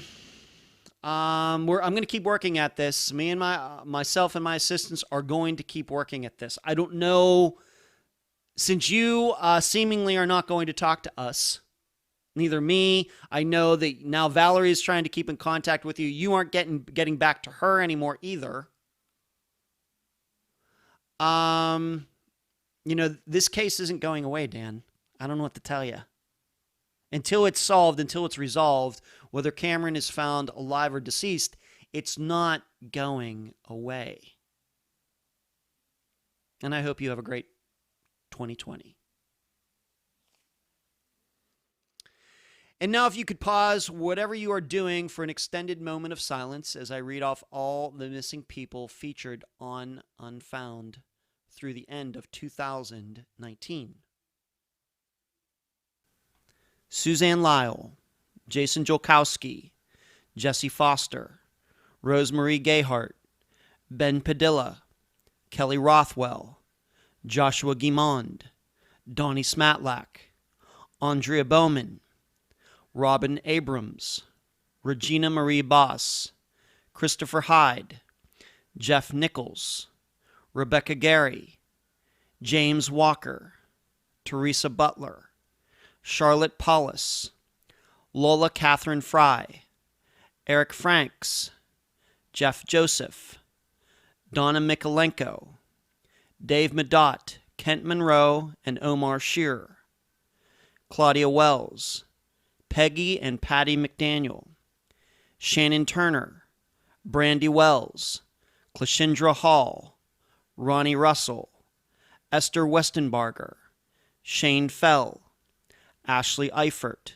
Brandon Williams, Craig Freer, Pamela Golden, Chip Campbell, Amanda DeGuio, the passengers and crew of Flight 370, April Pitzer, Jennifer Wilkerson, Kent Jacobs, Aaron Gilbert, Tammy Leppert, Krystal Morrison, Chris Turner, Linda K. Carroll, Nikki McCown, Helen Diamond, Laura Bible and Ashley Freeman, Lucinda Hewells, Ashley Kohler, Debbie Lowe, Patrick Beavers, Clinton Nelson, Troy Galloway, Patty Action, Danielle Bell, Evelyn Hartley, Dal Phillips, Tyler Stice, Bill Underhill, Patty Taylor, Aaron Barnard, Jeremy Burt, Brian Sullivan, Nikki Wells, Marina Bolter, Mandy Stokes, Greg Brooks, Rebecca Henderson, Dominique Holly Grisham, Tiffany Daniels, Nicholas Masucci, Donald Irwin, Billy DiSilvestro, Renee Yeargain, Mikkel Biggs, Al Copper, J.R. Mullahan, Jamie Bowen, Travis Robertson, Rosemary Rapp, Kristen Modafferi, Zoe Campos, Sean Ginyard, Thomas Brown, Amanda Fravel, Julie Early, Ellen Sloane, Renee Lamanna, Nico Lisi, Leah Peebles, Melissa Hasley, Kimberly Remer, Stephen Kocher,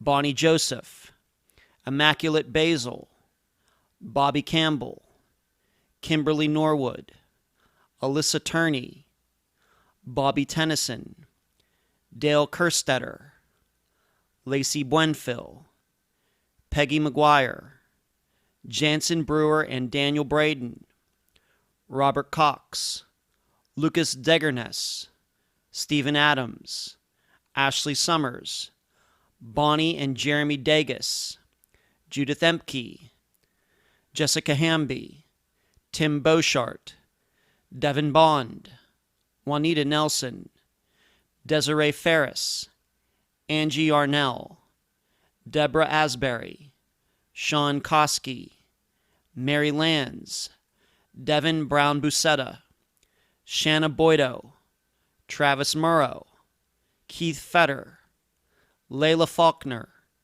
Meghan Lancaster, Kelly Sims, Jack Hemby, Barbara Frame, Dorian Meyers, Austin Pivo, Christine Hamilton, Monica Appleton, Jonathan Estes, Molly Miller and Colt Haynes, Donnie Martin III, Kamisha Hollis, Lisa Wallace, Tammy McKittrick, Julie C., Stephanie Clemens, Andy Chapman, Trevor Nichols, Tiffany Johnson, Tyler North, David Kesey, Lucero Princess Sarabia, Brandy Myers, Jael Hamblin, Bradley Allen, Timothy Guy, Ronald McNutt, Cameron Remer, Tammy Arthur and Chad Peters, Jesse Ross. Please do not forget these people, and please, if you have the time and passion, help one of these families find the answers they deserve. And that's the program. If you found it informative, please go to the app that you use to listen to Unfound and give this podcast a nice review. I thank you for listening. I'm Ed Dentzel, and you've been listening to Unfound.